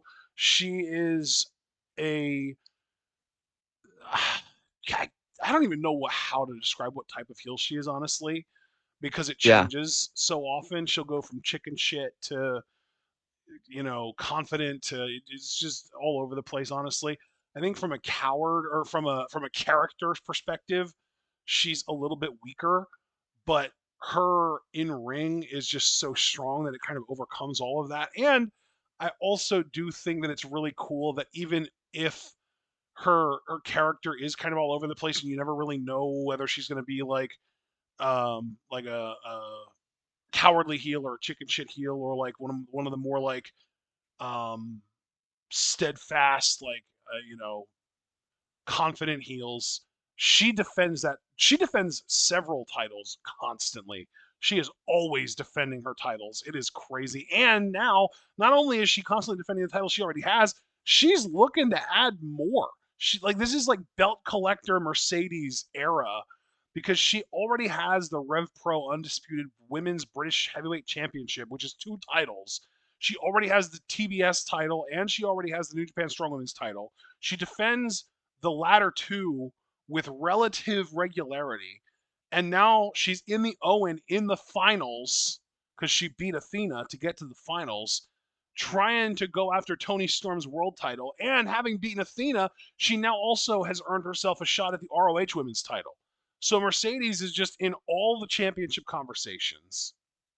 Yes. And whether you're a fan of that or not, it depends heavily, I think, on whether you like her or not. And I am a huge fan of her wrestling at the very least, which means that all of these championships that she's going after means that we're going to be getting a lot of really good matches out of her.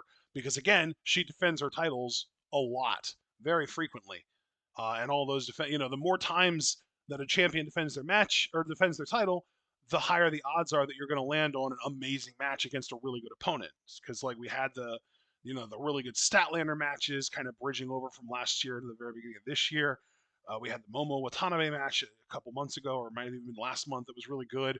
We just got the fantastic Athena match, and that wasn't even for a title yet, but I'm guessing Mercedes is going to go after the ROH Women's title just constantly. Just a fucking flurry of great matches from Mercedes.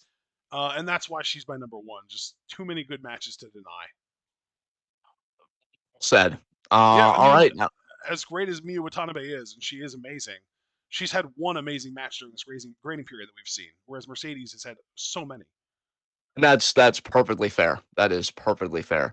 All right. We now come to the end of our video with the overall top 10. Do you want me to go first or should you? I will go first here so that you can close our video out. Excellent. Okay. My number 10 is Liv Morgan. My number 10 is Swipe Right. Nice. I love that. My number 9 is Athena. Number 9 is Sol Ruka. Nice, nice. My number 8 is Mina Shirakawa. Beautiful. Number 8 is Tatum Paxley. I love that. My number 7 is Miyu Watanabe. My number 7 is Braun Breaker. Nice. My number 6 is Mercedes Moné. My number 6 is Ray Phoenix. Wow. My number 5 is Naomi. I also have the same number 5 at Naomi. We both had her at number 3 on our WWE list, and we both had her at number 5 in our Universal Top 10. That is incredible. My number 4 is Oba Femi. My number 4 is Jacob Fatu. Nice. My number 3 is Seth Rollins. My number 3 is Utami. Wow, that low. Yeah, still made the top 3, but I'm really enjoying WWE programming to kind of give a nudge about where this is going. Same. So, my number 2 is Dark State. My number 2 is Oba Femi. Nice. And of course, my number 1, everyone sees it coming already. It's Io Sky. My number 1, because I was unhinged on the Discord, you should have seen this coming, Seth Rollins. Yeah. I also want to say to Roman Reigns once again, 10 out of 10, big pop. I just want to say to Roman Reigns again that you will never heal in your life, ever.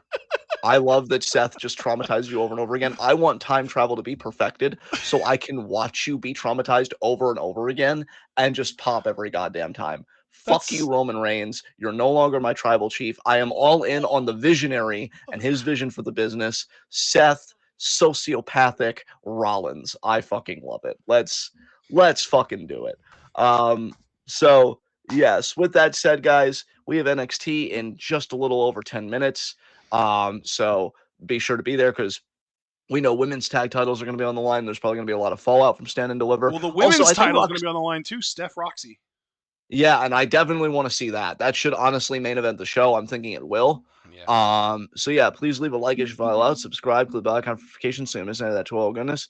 Check out everything we're involved in the description box. Follow us on Blue Sky and Twitch because we are the best wrestling podcast and all the IWC. And I guess we'll see them again for Stardom recap on Thursday at 7. Yep.